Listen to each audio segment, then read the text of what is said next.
Hello dear students, welcome to JE classes Meerut. मैं दीपक शर्मा। बच्चों, मैं लेके आया हूँ टीडीईपी के कुछ मोस्ट इंपॉर्टेंट क्वेश्चंस जो आपके कल जो एग्जाम होने वाला है उसके लिए बहुत हेल्पफुल रहेंगे। तो सभी लोग क्लास को शेयर कर दीजिए जिससे ज़्यादा से ज़्यादा बच्चों तक ये क्वेश्चंस पहुंच जाएं और सभी बच्चे इन क्वेश्चंस को पढ़ के जाएं जिससे उनका पेपर बहुत अच्छा हो। देखिए बच्चों, अगर हम बात करते हैं, ये बहुत ही प्यारा सब्जेक्ट है क्योंकि बहुत सारी चीज़ें इसमें आपको प्रैक्टिकली देखने के लिए मिलती हैं। अगर हम टीडीईपी का पुराना नाम की बात करें तो ट्रांसमिशन एंड डिस्ट्रीब्यूशन इलेक्ट्रिकल बच्चों पावर होता है। तो ये एक आपका ऐसा सब्जेक्ट है बच्चों जो कि आपके एग्जाम के लिए तो इंपॉर्टेंट है और आपके लाइफ के लिए भी बहुत इंपॉर्टेंट है, क्योंकि आपको बहुत सारी चीज़ें, आप रोड पे जाते हैं तो आप पोल्स देखते हैं, मतलब खंबे देखते हैं, आप वायर्स देखते हैं, उनके ऊपर कंडक्टर्स लगे जाते हैं, इंसुलेटर्स देखते हैं, ट्रांसफार्मर्स देखते हैं, सब स्टेशंस देखते हैं। तो ये सारी चीज़ें बच्चों आपको देखने के लिए मिलती हैं। आप लोग को मैराथन क्लास प्रोवाइड हो चुकी है, तो आप सभी लोग मैराथन क्लास आई होप बच्चों देख लिया होगा आप लोगों ने। और मैराथन क्लास अभी तक नहीं देखा है तो उसको जरूर देख के जाइएगा, 1 से 2 बार वॉच कर लीजिएगा जिससे सारी चीजें आप मैराथन क्लास देखिए, साथ ही साथ ये जो मोस्ट इंपॉर्टेंट क्वेश्चंस हैं आप इनको वॉच कर लीजिए। तो बच्चे आप बहुत अच्छे से आपका पेपर हो जाएगा। और पेपर में सबसे इंपॉर्टेंट बात यह है कि आप लोग को कोई भी क्वेश्चन छोड़ के नहीं आने हैं। जो बहुत अच्छे से क्वेश्चन आ रहे होंगे उसको सबसे पहले क्वेश्चन को सॉल्व करिएगा, ठीक है। तो एक बार फिर से बच्चों सभी लोग क्लास को शेयर कर दीजिए, ज्यादा से ज्यादा क्लास को शेयर कर दीजिए। और देखने वाले हैं आज के बहुत ही बेहतरीन बच्चों पहला क्वेश्चन। तो जैसे बच्चों हम बात करते हैं यहाँ पे, आज का जो बच्चों पहला क्वेश्चन है आपका, देखिए संचरण प्रणाली, मतलब जो आपका ट्रांसमिशन सिस्टम होता है उसका लेआउट बनाइए। देखिए मोस्ट इंपॉर्टेंट क्वेश्चन है और ये क्वेश्चन बच्चों कई बार आपको एक साल आता है, नेक्स्ट ईयर नहीं आता है, तो नेक्स्ट ईयर बच्चों जरूर आता है। और कई बार तो आप देखेंगे हर साल रिपीटेड आया हुआ है क्वेश्चन। क्योंकि आप अगर ट्रांसमिशन लाइन की और बच्चों डिस्ट्रीब्यूशन लाइन की भी, मैंने हालांकि क्वेश्चन ट्रांसमिशन लाइन का दिया है, संचरण मतलब होता है ट्रांसमिशन, हमने जो क्वेश्चन आपको दिया है ट्रांसमिशन लाइन का दिया है। लेकिन सपोज करिए डिस्ट्रीब्यूशन का आएगा तो डिस्ट्रीब्यूशन का तो और छोटा होता है डायग्राम। तो बेसिकली हम बात करने वाले हैं इसके लेआउट के बारे में, कई बार आपसे पूछा जाता है। तो देखिए बच्चों कैसे आपको बनाना है। क्वेश्चन नंबर फर्स्ट की बात करते हैं। क्वेश्चन नंबर फर्स्ट यानी लेआउट ऑफ,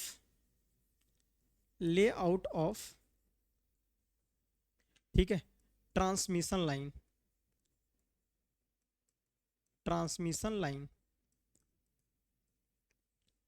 ठीक भाई।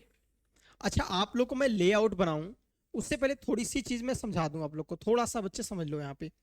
देखो एक्चुअली में होता क्या हमारा, कहीं भी पहले बच्चों होता क्या है, जनरेशन। सबसे पहले हमारा होता है जनरेशन, ध्यान रखना।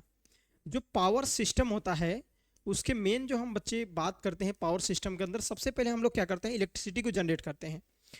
जनरेशन आप लोग पावर प्लांट की बुक पढ़ते हैं और पावर प्लांट की बुक में आपको अलग अलग टाइप के प्लांट्स पढ़ाए जाते हैं, जैसे थर्मल पावर प्लांट हो गया, हाइड्रो पावर प्लांट हो गया, न्यूक्लियर पावर प्लांट हो गया।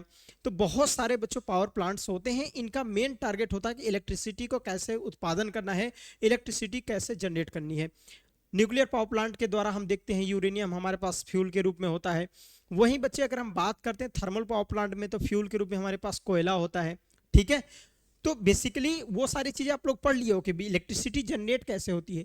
जब अब इलेक्ट्रिसिटी एक बार जनरेट हो गई, ठीक है, अब हमेशा एक बात रखना कि जनरेशन जो होता है लो वोल्टेज पे किया जाता है, जबकि ट्रांसमिशन जो होता है बच्चे हाई वोल्टेज पे किया जाता है। आगे बच्चों हम लोग देखेंगे, क्वेश्चन है आपसे पूछता है कि भैया हम जो ट्रांसमिशन करते हैं, जो संचरण करते हैं, क्यों करते हैं हाई वोल्टेज पे। ये भी मैंने क्वेश्चन दिया है और आपके प्रीवियस ईयर में आए हुए क्वेश्चन हैं। तो सबसे पहले इलेक्ट्रिसिटी का जनरेशन होता है, यानी उसका उत्पादन होता है, जनन होता है। उसके बाद जनरेशन के बाद क्या होता है, उसका हम लोग ट्रांसमिशन करते हैं। क्या करते हैं उसको, उसका ट्रांसमिशन होता है मेरे प्यारे बच्चे, ट्रांसमिशन। ट्रांसमिशन का मतलब हिंदी में बच्चों इसी को बोलते हैं संचरण, ठीक है, संचरण बोलते हैं, ठीक है। अब तीसरी बात आती है, अब ट्रांसमिशन जो होता है हमेशा हाई वोल्टेज पे होगा। ट्रांसमिशन के बाद हमारा आता है डिस्ट्रीब्यूशन। क्या आता है, तीसरे नंबर पे आता है डिस्ट्रीब्यूशन। क्लियर जी। तो यानी जिसको बोलते हैं वितरण, वितरण। ट्रांसमिशन, संचरण हो गया, ट्रांसमिशन। जैसे मान लो कानपुर में इलेक्ट्रिसिटी सप्लाई भेजनी है और इलाहाबाद में इलेक्ट्रिसिटी जनरेट की जा रही है। तो जहां पे बच्चों हमें 200 किलोमीटर 300 किलोमीटर लॉन्ग डिस्टेंस के लिए हमें इलेक्ट्रिसिटी को भेजना है, तो बेसिकली वहाँ पे मेरे प्यारे बच्चे क्या होते हैं, हम लोग ट्रांसमिशन करते हैं। ट्रांसमिशन अलग अलग टाइप का क्लासिफिकेशन पढ़ते हैं, short transmission line, medium transmission line and बच्चों लॉन्ग ट्रांसमिशन लाइन। इनकी दूरी के अनुसार बनाया गया है कि भैया 80 किलोमीटर तक की लाइन की दूरी है तो हमारी शॉर्ट ट्रांसमिशन लाइन की बच्चों होगी, और वहीं 80 से 160 किलोमीटर अगर लाइन की दूरी है तो उसको मीडियम ट्रांसमिशन कहते हैं। और अगर 180 किलोमीटर से ऊपर वाली जो लाइन होती है उसको हम लॉन्ग ट्रांसमिशन लाइन कहते हैं। जैसे अगर हमें 400 किलोमीटर बिजली भेजना है, 400 किलोमीटर हमें इलेक्ट्रिसिटी को सप्लाई करना है, जैसे 400 किलोमीटर दूरी का मतलब यह है इलाहाबाद में इलेक्ट्रिसिटी जनरेट हुई और आपको बरेली भेजना है, लगभग 400 किलोमीटर से ज़्यादा हो जाता है, तो इतना दूर अगर आपको इलेक्ट्रिसिटी ट्रांसमिट करना है तो आप किस माध्यम से करेंगे, लॉन्ग ट्रांसमिशन लाइन के द्वारा बच्चों हम लोग ट्रांसमिट करेंगे। ये अलग अलग टाइप के ट्रांसमिशन सिस्टम होते हैं। अब ट्रांसमिशन करने के बाद क्या होता है, उसका वितरण होता है, वितरण और डिस्ट्रीब्यूट। भाई ट्रांसमिशन करते करते सब स्टेशन के पास आ गया, सब स्टेशन के पास आया 11 केबी मतलब 11,000 वोल्ट। गांव में सुनते हैं ना भैया 11,000 वोल्ट की लाइन जा रही है, ठीक है। तो वही बात है कि 11,000 की जो केबी की लाइन आती है वो सब स्टेशन तक आती है। एक्चुअल में सब स्टेशन तक आती है आपका बच्चों 33 केबी 33 केबी सब स्टेशन पे लगा हुआ है बच्चों ट्रांसफार्मर, स्टेप डाउन ट्रांसफार्मर। उस 33 केबी को हमारा 11 केबी में भेजता है हमारे जो सेकेंडरी डिस्ट्रीब्यूशन ट्रांसफार्मर, जो हमारे गाँव में ट्रांसफार्मर लगा होता है, वो 11 केबी 11,000 वाली वोल्टेज को बच्चों 400 वोल्ट में बदल के हम लोग को देता है। लाइन टू लाइन वोल्टेज लेते हैं तो 400 वोल्ट मिलता है, और बच्चों फेस वोल्टेज की बात करते हैं, फेस और न्यूट्रल के बीच में लेते हैं तो बच्चे वो हमको 230 वोल्ट मिलता है, यानी सिंगल फेस मिलता है। तो ये देख सकते हैं वो होता है हमारा डिस्ट्रीब्यूशन। तो सब स्टेशन के बाद यानी 33 केबी के बाद 33 केबी तक हमारा ट्रांसमिशन में हम लोग आए। अब 33 केबी के बाद हम लोग क्या कर रहे हैं, डिस्ट्रीब्यूशन कर रहे हैं। अब 11 केबी 6.6 केबी बच्चों 3.3 केबी 1.1 केबी। अच्छा आप एक दिमाग से सोचो कि 1.1 सब 11 मतलब 11 के मल्टीपल में क्यों जा रहा है, 1.1 केबी 3.3 केबी फिर 6.6 केबी फिर 11 केबी 33 केबी 66 केबी। तो बच्चे 11 के बिकॉज अब यहाँ पे होता है फॉर्म फैक्टर जिसको बोलते हैं रूप गुणांक, क्योंकि ये मल्टीपल होता है उसका। हम ज़्यादा डीपली नहीं जाएंगे क्योंकि मैराथन में ऑलरेडी मैंने आप लोगों को बहुत सारी चीज़ें पढ़ा दी हैं। तो देखिए, तो लेआउट बनाने का मतलब है यही सारी चीज़ें आपको दिखानी है इसमें कि भैया देखो सबसे पहले हमारा क्या होगा यहाँ पे जनरेशन, ठीक है। हम दिखाते हैं दिस इज कॉल्ड जनरेशन। जैसे मैं बता रहा हूँ आप एग्जाम में ऐसे डायग्राम बनाइए जो आपकी किताब में है। जनरेशन सबसे पहले होगा आपका यहाँ पे जनरेशन। जो आपके डायग्राम किताब में बनाया है वो बच्चों कुछ इस तरह से बनाया जाता है,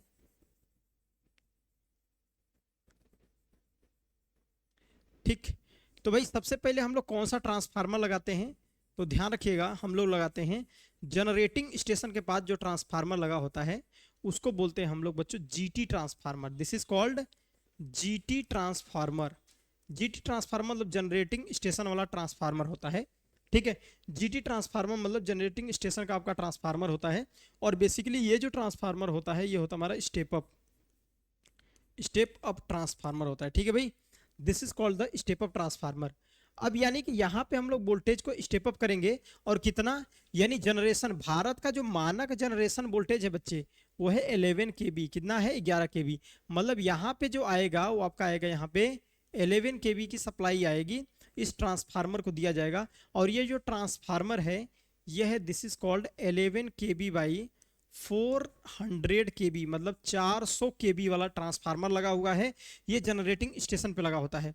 अब हम लोग क्या करते हैं, यहां से हमारे पास मिल गया दिस इज 400 केबी की लाइन मिली हमें, ठीक है।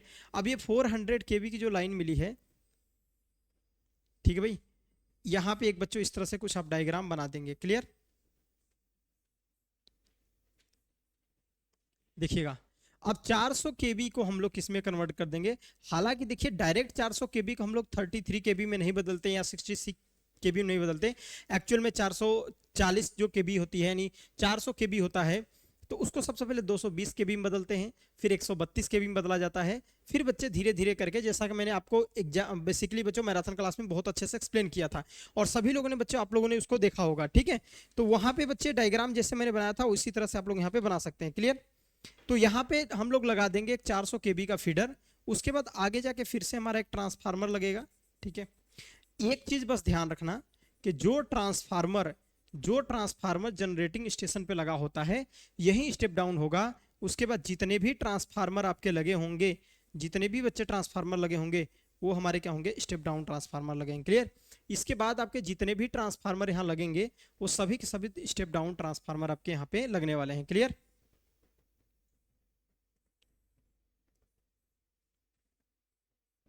ठीक है जी।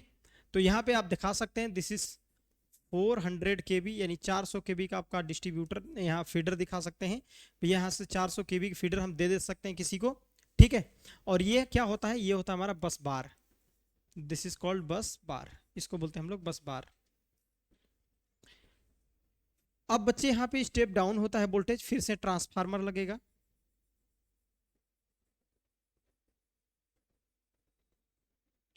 फिर से आप ट्रांसफार्मर लगाएंगे यहाँ पे इस तरह से।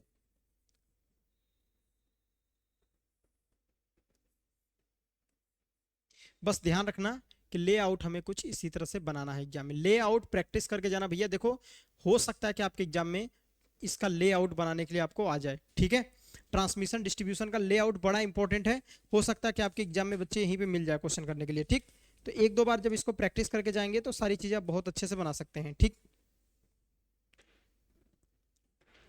देखिए तो यहाँ 400 kV को हम लोगों ने क्या कर दिया, यहाँ से आया हमारा 400 kV, अभी तक यहाँ तक बच्चों 400 kV आया। ठीक है। और इस 400 kV को हमने यहाँ पे लगाया स्टेप डाउन ट्रांसफार्मर। क्या लगाया यहाँ पे, step down transformer. Step down transformer. और इसने क्या किया, जो हमारा 400 kV का वोल्टेज आ रहा था उसको बदल दिया हमारा 33 kV, मतलब 33,000 वोल्टेज में। और 33,000 वोल्टेज कहाँ आता है, जो हमारे यहाँ सब स्टेशन होते हैं। बोलते नहीं भैया सब स्टेशन से लाइट आ रही है, सब स्टेशन से कई बार बोलते हैं कि सब स्टेशन पे फॉल्ट आ गया होगा कोई। अब सब स्टेशन के बाद मेरे प्यारे बच्चे, यहाँ के बाद हम लोग क्या करेंगे, ये बेसिकली प्राइमरी सब स्टेशन बोल सकते हैं, सेकेंडरी सब स्टेशन यहाँ मिलेगा। अब यहाँ से आएगी हमारी 33 kV, यहाँ से निकलेगी हमको 33 kV। अब 33 kV यहाँ तक बच्चे आएगी। अब 33 kV जो सप्लाई आती है यहाँ पे फिर से हम लगाएंगे स्टेप डाउन ट्रांसफार्मर। अब देख रहे हो पहला जो ट्रांसफार्मर था सिर्फ वही स्टेप अप था, बाकी जितने ट्रांसफार्मर स्टेप डाउन ट्रांसफार्मर है। फिर से आप इस तरह से दिखा सकते हैं। क्लियर।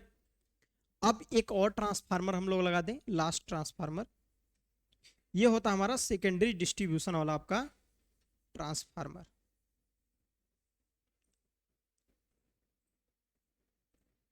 चलिए देखिए,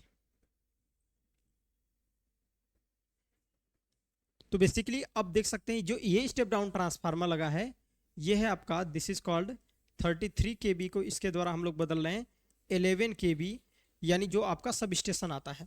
सब स्टेशन के बाद आपका ये ग्रामीण ट्रांसफार्मर जो होता है ये भी आपका स्टेप डाउन ट्रांसफार्मर ही होता है। क्या होता है, ये भी मेरे प्यारे बच्चे क्या होता है, स्टेप डाउन ट्रांसफार्मर होता है।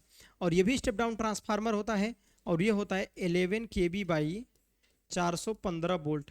अच्छा ये जो 415 वोल्ट आपको दिख रहा है, ये जो 415 वोल्ट दिख रहा है ये है आपका लाइन वोल्टेज, जबकि फेज वोल्टेज हमें क्या मिलता है, ध्यान रखिएगा, जो फेज वोल्टेज हम लोग को मिलता है यहाँ पे।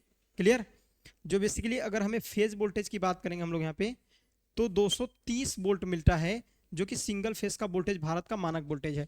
तो ये डायग्राम आप लोग ज्यादा मत बच्चों आप कठिन डायग्राम बनाइए, सिंपल तरीके से अगर इस डायग्राम को इतना ही बना के आप चीजों को लिख देते हैं कि ये कौन सा ट्रांसफार्मर है और कितना बाई कितने में चेंज कर रहा है, तो इस तरह से आप देख सकते हैं।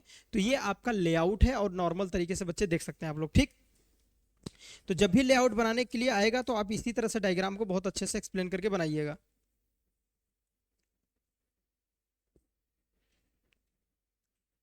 ठीक है। तो ये हाई टेंशन ट्रांसमिशन लाइन है। अब देखो यहां पे आता है कि जो ट्रांसमिशन लाइन की बात करते हैं तो एक होता है प्राइमरी ट्रांसमिशन, एक होता है सेकेंडरी ट्रांसमिशन। उसी तरह प्राइमरी डिस्ट्रीब्यूशन, सेकेंडरी डिस्ट्रीब्यूशन। तो ये जो पहला ट्रांसफार्मर है यहां पे हो रहा है आपका प्राइमरी ट्रांसमिशन। ये जोन है आपका primary transmission, secondary transmission, primary distribution, secondary distribution. Clear. तो आप चाहें तो यहाँ पे इस तरह बना सकते हैं, ये जो ट्रांसफार्मर आप दिखा रहे हैं तो ये वाला जो सेक्शन यहाँ से यहाँ तक का है, यहाँ से यहाँ तक का, this is primary transmission, primary transmission. Clear जी। अब प्राइमरी ट्रांसमिशन जो वोल्टेज होता है ध्यान रखिएगा, जो बेसिकली हम लोग का प्राइमरी ट्रांसमिशन वोल्टेज होता है कौन कौन होता है, 400 kV, 220 kV और 132 kV। ये होता है हमारा प्राइमरी ट्रांसमिशन वोल्टेज। और यहां देखते हैं सेकेंडरी ट्रांसमिशन वोल्टेज कौन सा होता है आपका, secondary transmission voltage, transmission voltage की बात करें यहां पे, सेकेंडरी ट्रांसमिशन। अगर सेकेंडरी ट्रांसमिशन की बात करते हैं तो हमारा इसमें 66 केबी और 33 केबी आते हैं। क्लियर है ना। उसके बाद अगर हम बात करें तो ये आपका कौन सा सेक्शन होता है, primary distribution. This is called primary distribution होगा आपका यहाँ पे, प्राइमरी डिस्ट्रीब्यूशन। उसके बाद और ये आपका जो लास्ट में आता है सेकेंडरी डिस्ट्रीब्यूशन, सेकेंडरी डिस्ट्रीब्यूशन। तो ये आप लेआउट बच्चे बना लीजिएगा एग्जाम में, ठीक। तो सबसे पहले आप देख सकते हैं बिजली को जनरेट करते हैं स्टैंडर्ड 11 केबी पे, उसके बाद उसको स्टेप अप करते हैं, स्टेप अप करने के बाद बच्चे क्या करते हैं, स्टेप डाउन। तो इस तरह से लेआउट आप बना लीजिएगा और ज़्यादा इसमें लिखने की जरूरत नहीं है। चलिए नेक्स्ट क्वेश्चन की बात करते हैं क्योंकि इसमें बहुत टाइम हमने दे दिया आप लोग को। चलिए अब नेक्स्ट क्वेश्चन क्या करा है हमारा, क्वेश्चन नंबर 2 है, करा हाई उच्च वोल्टता संचरण के लाभ कि what is the advantage of high voltage transmission line. भैया हम उच्च वोल्टेज पे ट्रांसमिशन क्यों करते हैं, तो क्वेश्चन नंबर 2 में आपसे कह रहा है, क्वेश्चन नंबर 2 में कह रहा है advantage of high voltage, advantage of high voltage transmission line, advantage of high transmission line. भाई इलेक्ट्रिसिटी तो मैंने 11 केबी ही जनरेट किया, इलेक्ट्रिसिटी तो मैंने 11 केबी जनरेट किया, लेकिन उसको हमने बच्चों जनरेशन होगा 11 केबी, लेकिन ट्रांसमिट हम कर रहे हैं 400 केबी पे। आप सोचो यार क्यों इतना पैसा बर्बाद किया जा रहा है। भाई 400 केबी के लिए ट्रांसफार्मर की जो साइज होगी कितनी हैवी होगी, ट्रांसफार्मर की साइज बढ़ेगी, इंसुलेटर की साइज बढ़ेगी, मतलब सारा कुछ जो सर आपके बच्चों क्रॉस आर्म है उनकी साइज बढ़ेगी, तो पैसा तो ज्यादा लगेगा। तो हम वोल्टेज को इतना ज्यादा लंबा ट्रांसमिट क्यों कर रहे हैं भाई, क्यों हम लोग हाई वोल्टेज ट्रांसमिट करते हैं। अगर एक बात देखो, एक बात देखे बच्चे, जो अभी मैंने बताया आपको लेआउट, अगर इस लेआउट को आप देखो, ठीक है, अगर इस लेआउट को आप देखो तो कहोगे सर, इस लेआउट को आप देख के कहोगे सर आपने तो इलेक्ट्रिसिटी जो जनरेट किया हमने 11 केबी का जनरेट किया, और हमारे ग्रामीण जो सेकेंडरी डिस्ट्रीब्यूशन होता है इसको हम ग्रामीण ट्रांसफार्मर भी बोलते हैं। ये जो होता है ना ट्रांसफार्मर, ये आपका ग्रामीण ट्रांसफार्मर होता है, ग्रामीण ट्रांसफार्मर, ठीक है। ये तो समझने के लिए मैं लिखा हूं, आप मत बनाइएगा एग्जाम में, ठीक है। ये बेसिकली बच्चों ग्रामीण ट्रांसफार्मर होता है, और ये गांव में आपका लगा होता है, जो 11,000 वोल्टेज को बेसिकली किसमें कन्वर्ट कर देता है। तो ध्यान रखना जो भी 11 केबी की लाइन होगी उसको 415 वोल्ट बच्चों लाइन वोल्टेज या 230 वोल्ट फेज वोल्टेज में बदलता है।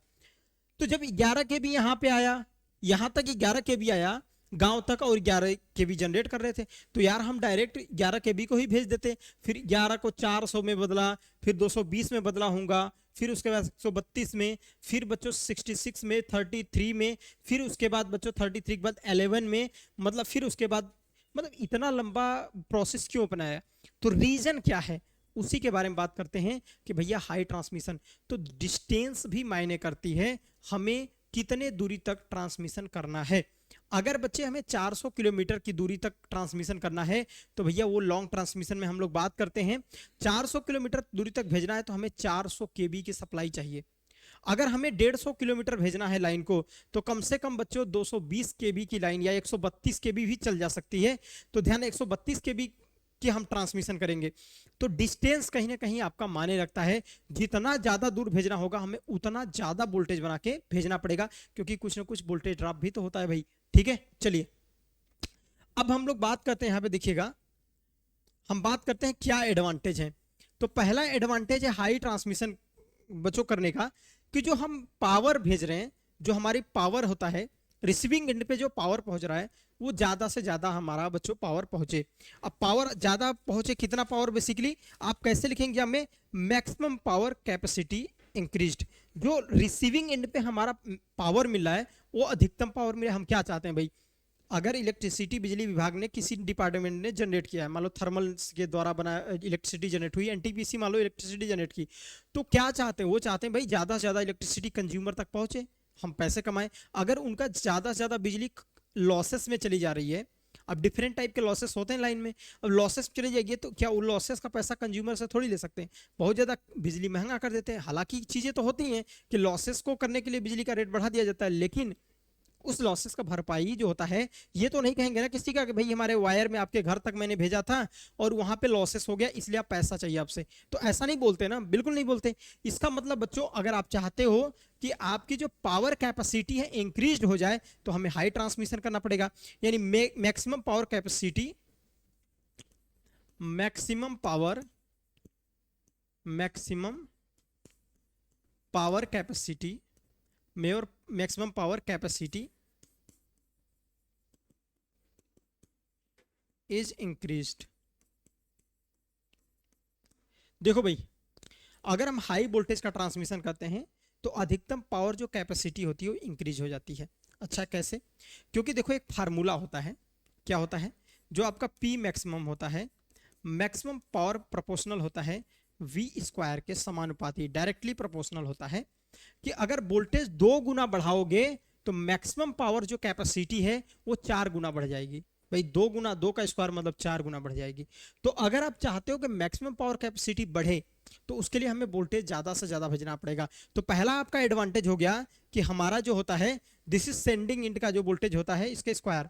सेकेंड अगर बच्चे बात करें, जो कंडक्टर की साइज होती है वो रिड्यूज हो जाती है, ठीक है, जो कंडक्टर की साइज होती है वो बच्चों रिड्यूज हो जाती है। कंडक्टर की साइज रिड्यूस्ड हो जाती है।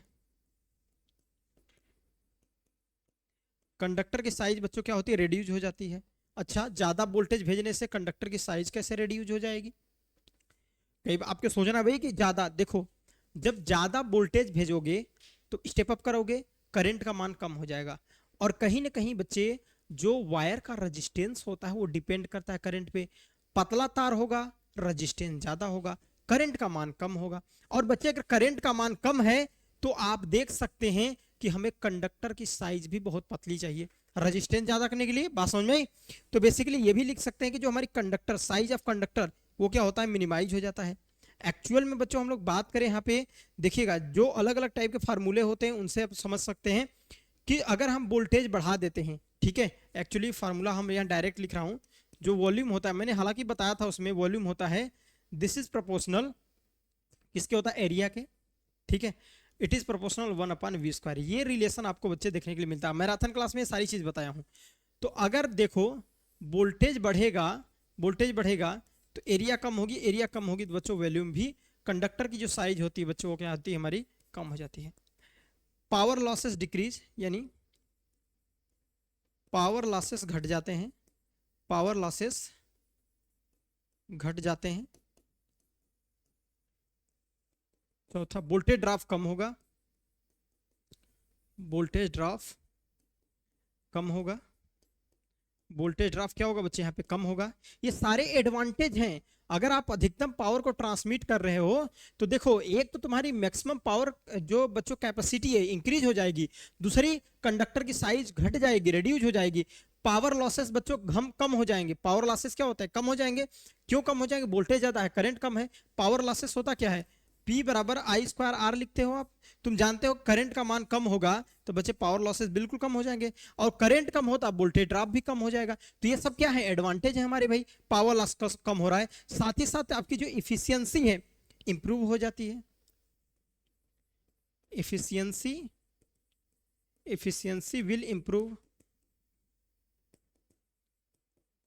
भैया देखो जो आपकी दक्षता है, ठीक है, वो भी आपकी क्या हो जाएगी? यहाँ पे इंप्रूव हो जाएगी। और नेक्स्ट, वोल्टेज रेगुलेशन आपको गुड मिलेगा, good voltage regulation, good voltage regulation आपको मिलेगा, अच्छा वोल्टेज रेगुलेशन एटसेट्रा। मतलब अगर हम हाई वोल्टेज का ट्रांसमिशन करें तो पावर बच्चों जो कैपेसिटी है वो बढ़ जाएगी। क्लियर है? देख सकते हैं मैक्सिमम पावर कैपेसिटी आपकी बढ़ जाएगी। दूसरी बात, कंडक्टर की साइज घट जाएगी, ठीक है, पतले कंडक्टर हमें चाहिए, मोटे कंडक्टर नहीं चाहिए। और मेरे प्यारे बच्चे ध्यान रखिएगा, और साथ ही साथ करंट का मान कम होगा, और जब करंट का मान बच्चे कम होगा तो यहाँ पे लॉसेस I²R लॉसेस आपके कम होंगे। I²R लॉसेस कम होगा, साथ ही साथ करंट के कम होने से वोल्टेज ड्रॉप कम होगा और आपकी इफिशियंसी इंप्रूव हो जाएगी, और बच्चों वोल्टेज रेगुलेशन भी आपको बढ़िया मिलेगा। ये बहुत सारे एडवांटेज हैं जो आप लोग एग्जाम में इस तरह से बच्चे इस क्वेश्चन में लिख सकते हैं। क्लियर है ना?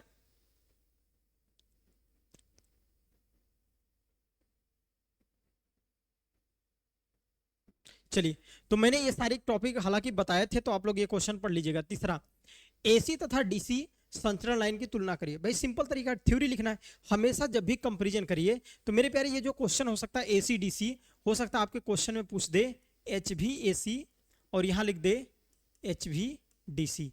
यानी जब भी कंपैरिजन अगर पूछना हो तो एसी डीसी, हालांकि आपके किताब में क्वेश्चन एसी डीसी वाला है, लेकिन हो सकता है एग्जामिनर आपको एच वी एसी और एच वी डीसी मतलब हाई वोल्टेज एसी सप्लाई और हाई वोल्टेज डीसी सप्लाई में अंतर आपको लिखने के लिए आ जाए। कैसे लिखेंगे? देखो भाई, अगर तुम डीसी का ट्रांसमिशन करते हो तो तुम्हें देखो, जब भी हम डीसी का ट्रांसमिशन करते हैं हाई वोल्टेज पे करते हैं, लगभग 500 केवी के ऊपर का जब बच्चों हम लोग बात करते हैं तो वहां पे हम लोग बेसिकली हम लोग हाई वोल्टेज डीसी सप्लाई का ट्रांसमिशन करते हैं। ठीक, कम कम बच्चों हम लोग डिस्टेंस के लिए या फिर कम दूरी के लिए और कम वोल्टेज का बच्चों हम लोग ट्रांसमिशन नहीं करते। हमेशा जब भी किया जाता है बहुत ही ज्यादा वोल्टेज का ट्रांसमिशन किया जाता है लॉन्ग दूरी के लिए। अब एक बात समझो, डीसी के ट्रांसमिशन में फायदा क्या होगा? तुम्हारा स्किन इफेक्ट नहीं होगा। देख, ध्यान देना, जब हम DC HV high voltage DC supply का बच्चों हम लोग क्या करेंगे, तो इस सबसे इंपॉर्टेंट बात आती है कि स्किन इफेक्ट नहीं होगा, प्रॉक्सिमेटी इफेक्ट नहीं होगा। क्लियर है? स्किन इफेक्ट नहीं होगा, प्रॉक्सिमेटी इफेक्ट नहीं होगा। ये दोनों के दोनों प्रभाव आपको देखने के लिए नहीं मिलेंगे एचवीडीसी में, जबकि एसबीएसई में स्किन इफेक्ट देखने के लिए मिलता है। और दूसरा कौन सा इफेक्ट देखने को मिलेगा? प्रॉक्सिमेटी इफेक्ट देखने के लिए मिलेगा। दो अंतर समझ में आ गए। एचवीएसी में लॉसेस आपको आई स्क्वायर आर लॉसेस ज्यादा होंगे बच्चों। यहां पे देख सकते हैं एचवीडीसी में आपके लॉसेस कम होंगे। एचवीडीसी महंगा होता है, जो हाई वोल्टेज डीसी का ट्रांसमिशन होता है वो महंगा होता है, जबकि एचवीएसी की बात करते हैं हाई वोल्टेज एसी सप्लाई का जो ट्रांसमिशन होता है उसके मुकाबले सस्ता होता है। महंगा क्यों होता है भैया? उसमें कन्वर्टर वगैरह सब कुछ लगाना पड़ता है। बात समझ में आई? तो सबसे पहले बच्चों देखो एचवीडीसी की बात कर लेते हैं। देखो, अगर मैं एचवीडीसी की बात करता हूं, एचवीडीसी, तो इसको बात समझो एचवीडीसी कैसे होती है। सबसे पहले हमारे पास क्या आती है, कोई एसी सप्लाई आएगी, ठीक है, एसी। यहां पे लगा देंगे सबसे पहले भैया ट्रांसफार्मर। क्या लगाएंगे? ट्रांसफार्मर। अब ये ट्रांसफार्मर स्टेप अप होता है, वोल्टेज को बढ़ाएगा। उसके बाद भैया लगाते हैं हम लोग यहाँ पे रेक्टिफायर। क्या लगाते हैं? रेक्टिफायर। अब बच्चे रेक्टिफायर कंट्रोल्ड रेक्टिफायर होता है, हालांकि एससीआर लगाते हैं। अब रेक्टिफायर क्या करेगा? इसको डीसी में बदल देगा। यहां से जाती है DC link, this is DC link होता है ये हमारा। तो डीसी लिंक है आपका, डीसी लाइन यहां से जाएगी। अब ये जो डीसी का हम लोग क्या करते हैं? ट्रांसमिशन करते हैं। ये क्या करते हैं? डीसी के ट्रांसमिशन करते हैं। आफ्टर मेरे प्यारे बच्चों फिर से हम लोग लगाते हैं इन्वर्टर। क्या लगाते हैं? Inverter circuit. कौन सा लगाते हैं? इन्वर्टर। देखिएगा यहाँ पे लगाते हैं इन्वर्टर सर्किट। इन्वर्टर क्या करता है? ये एसी को डीसी में बदलेगा। एसी को बच्चों एसी को डीसी में बदलता है, ठीक है, एसी को डीसी में बदलेगा। और इन्वर्टर फिर क्या करता है? डीसी को फिर से एसी बना देता है। क्लियर? उसके बाद डीसी के बाद मेरे प्यारे बच्चों यहां से फिर ट्रांसफार्मर लगा देंगे। ध्यान समझिएगा, तो यहां पे एक बार फिर से ट्रांसफार्मर लगा देंगे।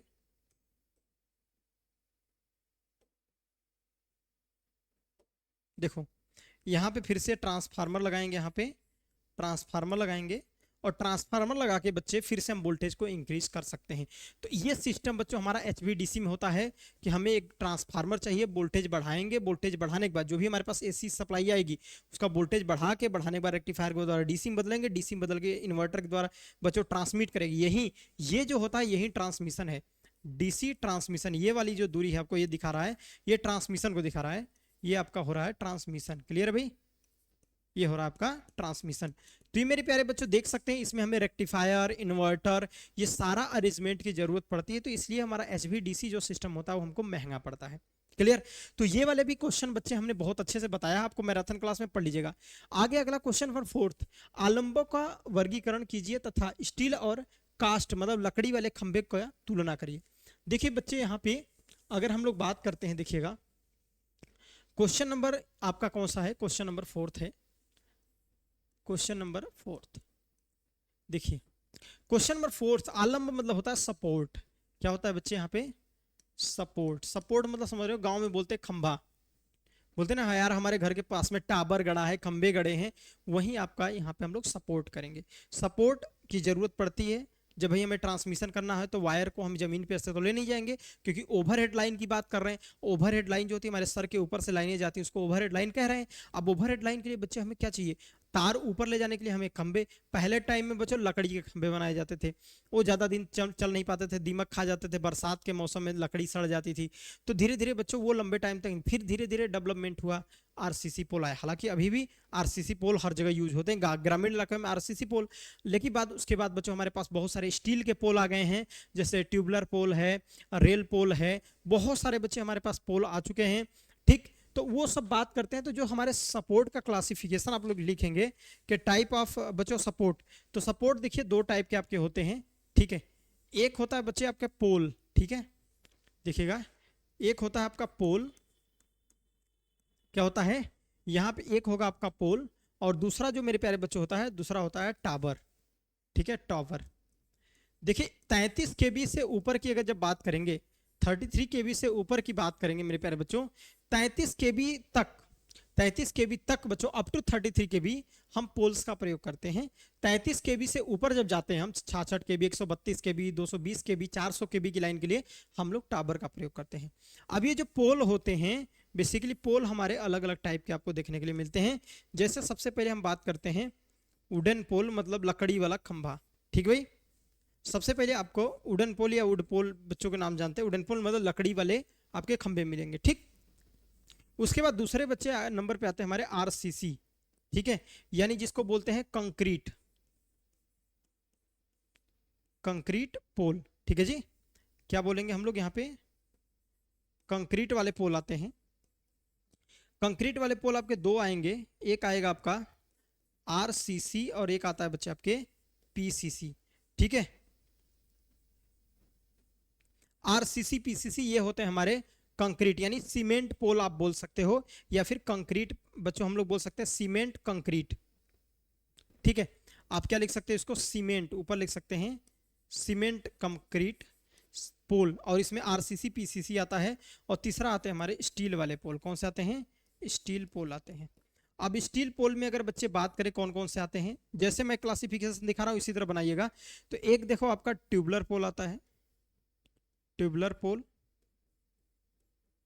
ठीक है जी, कौन सा आता है आपका, एक आता है मेरे प्यारे बच्चे ट्यूबुलर पोल, एक होता है लैटिस पोल, दूसरा होता है हमारे यहाँ पे लैटिस पोल आते हैं हमारे, लैटिस पोल।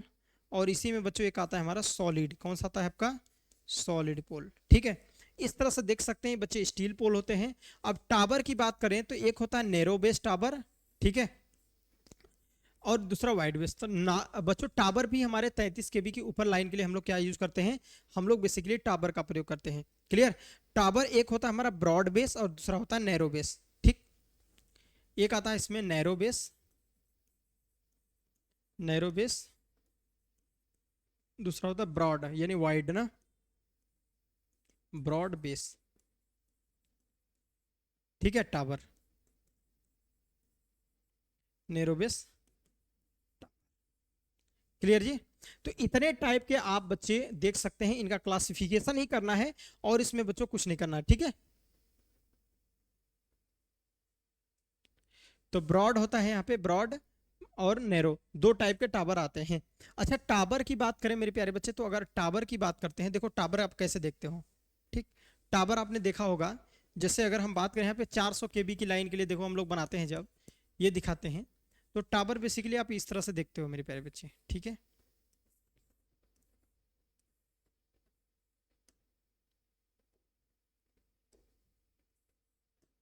क्लियर है जी, इस तरह से बेसिकली हम लोग क्या करते हैं, यहाँ पे टावर्स को बनाते हैं कुछ इस तरह से। देखो आपको ऐसे याद आ रहा होगा,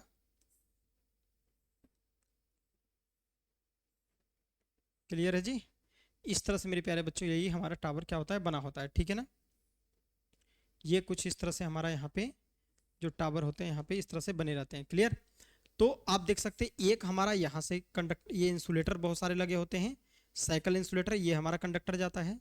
दूसरा मेरे प्यारे बच्चे यहाँ पे बहुत सारे कंडक्टर लगे होते हैं, इंसुलेटर लगे होते हैं, ये हमारा वायर जाता है। और एक वायर बच्चे यहाँ से हमारा जाता है, ये हमारा बहुत सारे इसमें भी इंसुलेटर इस तरह से लगे होते हैं, और ये वायर, तो 3 फेस की लाइन जाती है। और जो ऊपर की लाइन जाती है मेरे प्यारे बच्चों, ये होता है अर्थ वायर। क्या होता है, this is called earth wire, इसको बोलते हैं अर्थ वायर, ये आपका अर्थ वायर होता है। ठीक है, और ये तीनों फेस हो गए, this is R, this is Y and this is B, ये 3 फेस। ये है टावर बच्चों, और ये टावर का प्रयोग करते हैं हम लोग लगभग 220 या 400 केवी या 765 केवी के लिए बच्चों। इस प्रकार के हम लोग टावर का प्रयोग करते हैं। क्लियर है ना जी? तो इस तरह से आप लोग देख सकते हैं डिफरेंट टाइप के हमारे टावर या पोल्स आते हैं।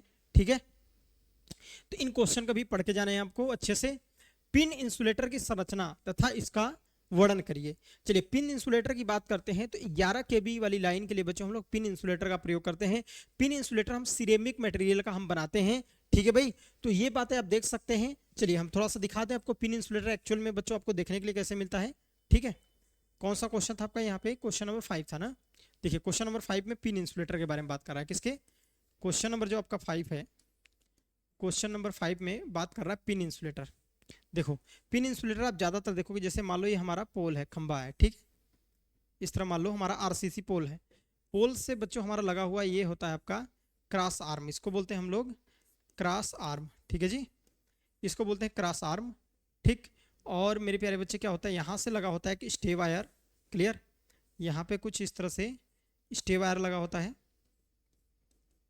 दिस इज स्टे वायर, और यहाँ पे एक इंसुलेटर होता है। ठीक है, उसके बाद मेरे प्यारे बच्चों जो वायर लगा होता है ना, कुछ इस तरह से यहाँ पे एक इंसुलेटर होता है। देखिए इस तरह से यहाँ पे कस दिया जाता है। ठीक, और जो वायर होता है ये ऊपर से इस तरह से जाता है।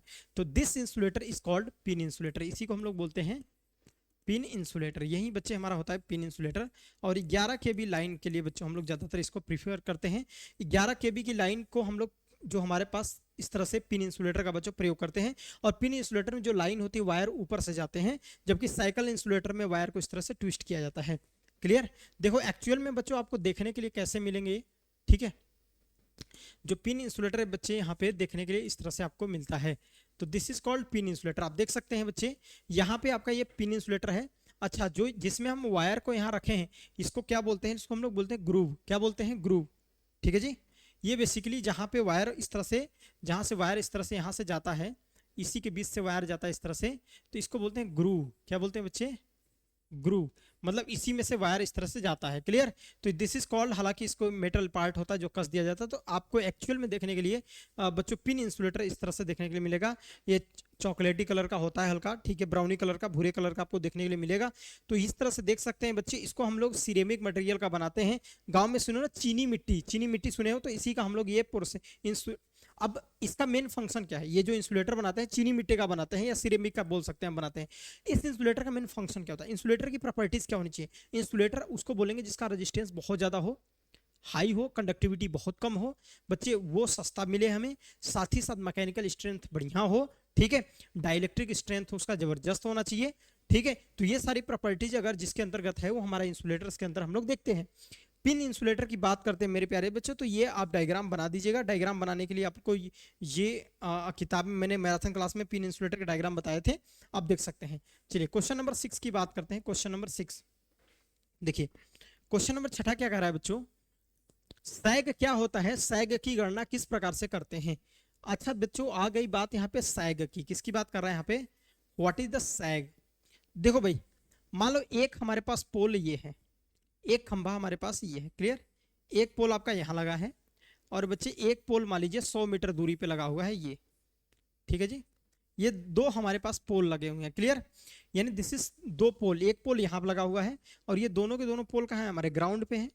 ये दोनों के दोनों बच्चों कहाँ होंगे? हमारे कहीं कहीं जमीन पे ही तो होंगे। अब आसमान में थोड़ी पोल उड़ रहे होंगे यार। ठीक, तो एक पोल हमारा यहाँ पे है और एक बच्चों पोल यहाँ पे, दोनों पोल हमारे इस तरह से माउंट किए गए हैं। क्लियर है जी? तो कई बार बच्चे आपको यहां से देख सकता है कि जो दो पोल हैं इस तरह से आपके माउंट किए गए हैं। बात समझ में आ रही है ना?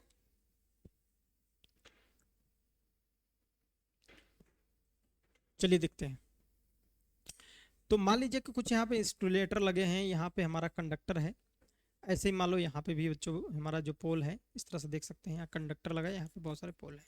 जब यहाँ से यहाँ तार जाएगा, ध्यान रखना, जब यहाँ से यहाँ तार जाएगा थोड़ा सा झुक के जाएगा। एक्चुअल में वायर को हमारे कैसे जाना चाहिए था? वायर को जाना चाहिए था कुछ इस तरह से, सीधा जाना चाहिए था, लेकिन ये स्ट्रेट न जाकर बच्चे यहाँ पे ध्यान रखिएगा, देखिए ये स्ट्रेट न जाकर बच्चों, सीधे सीधे न जाकर, ध्यान रखिएगा, ये वायर को एक्चुअल में बच्चे यहाँ पे ऐसे सीधे सीधे जाना चाहिए था। ठीक, एक्चुअल में इस तरह से सीधे सीधे आपको यहाँ पे जाना चाहिए था इसको।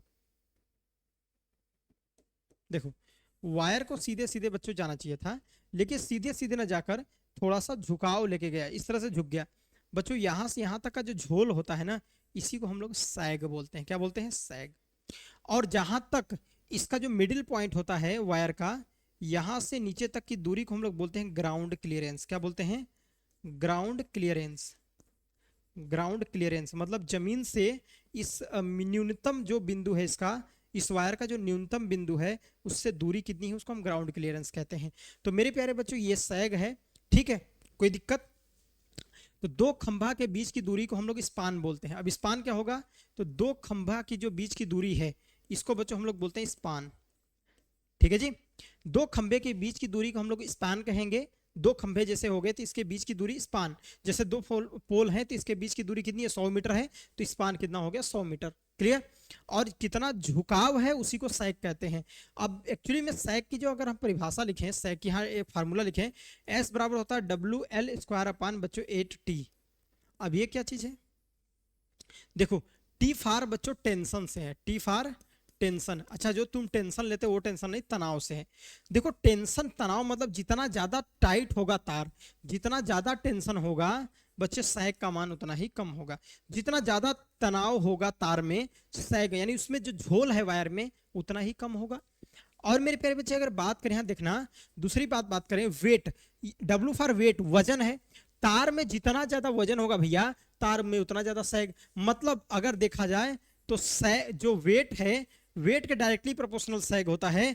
और जो सैग होता है बच्चों वो लंबाई स्पान, मतलब एल क्या है? एल है इन दो पोलों के बीच की दूरी।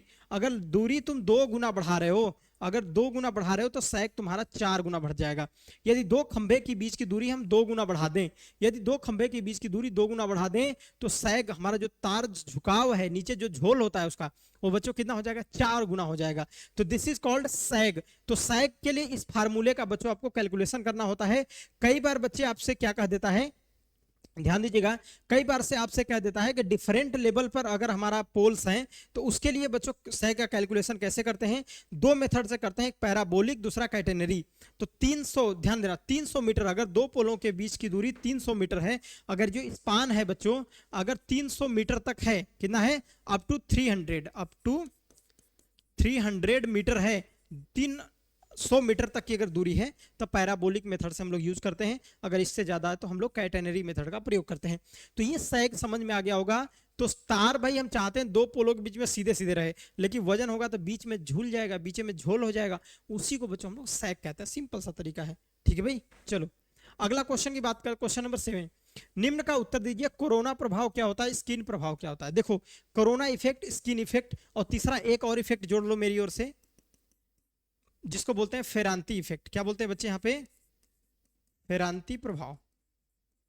देखिए 3 प्रभाव जो हैं, इनमें से हो सकता है कि आपके एग्जाम में क्वेश्चन देखने के लिए मिल जाए इन 3 प्रभावों में से। चलो कोरोना इफेक्ट क्या होता है समझो। वायर में जब ज्यादा वोल्टेज अप्लाई किया जाता है तो वायर के आसपास की, कंडक्टर के आसपास की जो एयर होती है आयनाइज हो जाती है। आयनाइज होने के बाद वहां पे बच्चों हमें एक बैगनी कलर की, ठीक है, यानी वायलेट कलर की रोशनी देखने के लिए मिलती है और हिसिंग का साउंड सुनने के लिए मिलता है। तो बच्चों उसी को हम लोग बोलते हैं कोरोना इफेक्ट। यानी अगर वायर के आसपास की जो एयर होती है बच्चों आयनाइज हो जाने के कारण आसपास की एयर में आपको बैगनी कलर का, मतलब जो वायलेट कलर का रोशनी देखने के लिए चमकीला दिख रहा है, और वायर में हिसिंग की आवाज आ रही है आपको, नॉइस जो उत्पन्न हो रही है और हिसिंग साउंड आ रही है आपको बच्चों, तो उसे बोलते हैं हम लोग कोरोना इफेक्ट। अच्छा वो कोविड-19 वाला कोरोना नहीं, ये दूसरा कोरोना है। और कोरोना को बच्चों दूर करने के लिए बहुत सारे हमने बताए थे कि कोरोना को हम कैसे रिड्यूस कर सकते हैं, वो सारी चीजें पढ़ सकते हैं। क्लियर? लेकिन यहाँ पे सिर्फ कोरोना प्रभाव पूछा तो समझ में आ गया होगा। अब कोरोना इफेक्ट होने से किसका फॉर्मेशन होता है? ओजोन गैस का बच्चों फॉर्मेशन होता है। तो यही बात सब समझ सकते हैं कि कोरोना होने से हमारा क्या होता है? ओजोन गैस की फॉर्मेशन होता है। दूसरा स्किन इफेक्ट। स्किन इफेक्ट किसे कहेंगे? तो ध्यान रखना, जो किसी भी चालक में जो डीसी होती है, डीसी पूरे क्रॉस सेक्शनल एरिया से जाती है। किसी भी चालक में जो डीसी होती है पूरे अनुप्रस्थ काट क्षेत्रफल से होके जाती है। लेकिन जो एसी होती है मेरे प्यारे बच्चों, वो आउटर सरफेस से, बाहरी सरफेस से फ्लो होती है। इसी को बोलते हैं, यानी अल्टरनेटिंग करंट का, यानी एसी सप्लाई का, एसी धारा का उसके आउटर सरफेस से फ्लो होना ही बच्चों हमारा स्किन इफेक्ट कहलाता है। स्किन इफेक्ट निम्न फैक्टर्स पे डिपेंड करती है, फ्रीक्वेंसी पे डिपेंड करती है, जितनी ज्यादा फ्रीक्वेंसी होगी सप्लाई की उतना ज्यादा बच्चों स्किन इफेक्ट आपको देखने के लिए मिलेगा। ठीक है, स्किन इफेक्ट को कैसे दूर कर सकते हैं, तो स्किन इफेक्ट मैंने मैराथन में पढ़ाया तो आप वहां पे देख सकते हैं। तीसरा है बच्चों फेरांती इफेक्ट। फेरांती इफेक्ट क्या होता है, जब रिसीविंग एंड का वोल्टेज सेंडिंग एंड के मुकाबले बन जाए। जब आपकी कोई ट्रांसमिशन लाइन मेरे प्यारे बच्चों नो लोड पे चलाई जा रही है, उस कंडीशन पे नो लोड कंडीशन में रिसीविंग एंड का वोल्टेज सेंडिंग एंड से बहुत ज्यादा बढ़ जाता है, तो इसी को बोलते हैं हम लोग फेरांती इफेक्ट। तो तीनों इफेक्ट समझ में आ गया।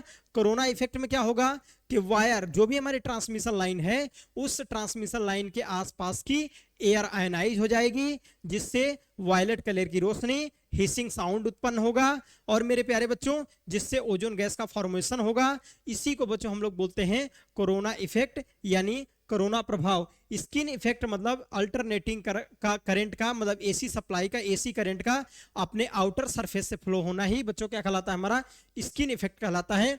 तीसरा है फेरांती प्रभाव। तो फेरांती इफेक्ट जब नो लोड पे हम किसी ट्रांसमिशन लाइन चलाते हैं तो रिसीविंग एंड का मान सेंडिंग एंड से ज्यादा बढ़ जाता है, इसी को बोलते हैं हम लोग फेरांती इफेक्ट। कैसे बच्चों, इनके सारे बहुत अच्छे तरीके से मैंने आपको मैराथन क्लास में पढ़ाए हैं। देखिए अगला है केल्विन के नियम को समझाइए तथा इसका ग्राफ बनाइए। देखिए केल्विन का नियम क्या होता है, कंडक्टर की एक्चुअल साइज ज्ञात करने के लिए मेरे प्यारे बच्चों हम लोग केल्विन्स के नियम कब पढ़ते हैं। क्या मैंने बोला, कंडक्टर की एक्चुअल साइज ज्ञात करने के लिए। देखिए जब हम कोई कंडक्टर की बात करते हैं बच्चे, केल्विन्स लॉ में दो चीज पढ़ते हैं, एक होता है फिक्स्ड कास्ट, दूसरा होता है आपका वेरिएबल कास्ट, जिसको हम लोग रनिंग कास्ट कहते हैं। तो दो प्रकार के बच्चों आपको कास्ट देखने के लिए मिलते हैं। जब हम देखो जब भी कोई ट्रांसमिशन लाइन बिछानी होती है तो भाई पैसा कहाँ मिलेगा, बैंक से लेना पड़ता है, तो एक उससे फिक्स्ड कास्ट दिखाना पड़ता है, एक होता है वेरिएबल कास्ट। फिक्स्ड कास्ट जो बच्चों आपको तार और खरीदने में लगेगा, वेरिएबल कास्ट जो भैया लॉसेस हो रहे हैं, भाई जैसे पावर लॉस हो रहा है तो वेरिएबल लॉसेस के अंदर नहीं जाएगा क्या, तो बेसिकली जिसमें डिप्रिसिएशन लॉसेस वगैरह आते हैं। तो ये जो चीजें हैं आप केल्विन्स के नियम को पढ़ लेना। यहां पे समझ लो केल्विन्स का नियम जो होता है मेरे प्यारे बच्चों किस लिए, एक्चुअल कंडक्टर की साइज ज्ञात करने के लिए बच्चों हम लोग किसका प्रयोग करते हैं। यहाँ कौन सा टॉपिक पढ़ते हैं, तो केल्विन्स का नियम बच्चों पढ़ते हैं, बड़ा इंपॉर्टेंट टॉपिक है। एक होता है केल्विन का नियम, दूसरा होता है मेरे प्यारे बच्चों केल्विन्स मॉडिफाई लॉ। तो बच्चों जो केल्विन्स लॉ में आपको कंडक्टर की साइज मिलती है वो बहुत ही पतली मिलती है। तो और दूसरी बात अगर हम बात करें जो केल्विन्स मॉडिफाई, एक केल्विन्स का दूसरा नियम आया जिसको बोला केल्विन्स मॉडिफाई लॉ, और केल्विन्स मॉडिफाई लॉ में जो कंडक्टर की साइज मिलती है केल्विन्स लॉ के मुकाबले बच्चों हमको ज्यादा मिलती है। क्लियर, तो ये सारी चीजें आप लोग यहाँ पे समझा दीजिएगा बहुत अच्छे से। केल्विन्स के नियम को बच्चों आप लोग लिख लीजिएगा और उसके ग्राफ को भी मैंने बनाया था जैसे कि मैराथन क्लास में, तो आप उसको बना लीजिएगा। ठीक है भाई, चलिए अगला क्वेश्चन है आपका, लड़ी की दक्षता से क्या समझते हैं तथा इससे किस प्रकार से सुधारा जा सकता है, समझाइए। लड़ी मतलब हम बोलते हैं स्ट्रिंग। अब देखिए क्वेश्चन नंबर 9 की बात करते हैं यहाँ पे। क्वेश्चन नंबर बच्चों किसकी बात करते हैं, 9th की। क्वेश्चन नंबर अगर हम बात करें यहाँ पे 9th की, तो स्ट्रिंग के बारे में बात कर रहा है कि किसके बारे में बच्चों बात कर रहा है, स्ट्रिंग इफिशियंसी। स्ट्रिंग इफिशियंसी, तो ध्यान देना मेरे प्यारे बच्चे, string efficiency in case of DC, in case of DC जो स्ट्रिंग इफिशियंसी होती है, स्ट्रिंग इफिशियंसी मेरे प्यारे बच्चे जो होती है यहाँ पे, स्ट्रिंग इफिशियंसी क्या होती है, 100% होती है। तो जब ध्यान रखना मेरे प्यारे बच्चे कि डीसी के केस में स्ट्रिंग इफिशियंसी 100% मिलती है। अच्छा, स्ट्रिंग इफिशियंसी 100% होने का मतलब क्या होता है, प्रत्येक जो इंसुलेटर्स होते हैं उनको बराबर बराबर बच्चों वोल्टेज को शेयर करने के लिए मिल रहा है। अब ये क्या चीज होता है, देखो समझो यहाँ पे, देखिए भाई हमारी जब बड़ी ट्रांसमिशन लाइन होती है मेरे प्यारे बच्चे, तो यहाँ पे देखेंगे कुछ इस तरह से डिस्क इंसुलेटर लगे होते हैं। क्या लगे होते हैं बच्चों, जिसको बोलते हैं सस्पेंशन इंसुलेटर। ये आपका टावर है और टावर से बच्चों हम लोग का यहाँ पे क्या है, इस तरह से देख सकते हैं, इसका बेस है। क्लियर, ये आपका इस तरह से टावर है और मेरे प्यारे बच्चों इस तरह से दिखाया गया है। क्लियर, अब समझो बात, ये नीचे आपका कंडक्टर है। क्या है, कंडक्टर। अब कंडक्टर से बच्चों यहाँ पे अलग अलग इंसुलेटर्स लगे हैं। कितने लगे हैं, इंसुलेटर फर्स्ट, सेकंड, थर्ड। अच्छा, इन इंसुलेटर की संख्या गिनकर भी बता सकते हैं कितने केबी की लाइन जा रही है। ठीक है, अब मान लीजिए सपोज कर लीजिए 3 इंसुलेटर लगे हुए हैं। कितने इंसुलेटर लगे हैं? 3 इंसुलेटर, ठीक है भाई। तो जो इंसुलेटर्स लगे हैं मेरे प्यारे बच्चों, तो ये दो अचालक हैं। इंसुलेटर क्या होता है? अचालक पदार्थ के बीच में कंडक्टर रहेगा।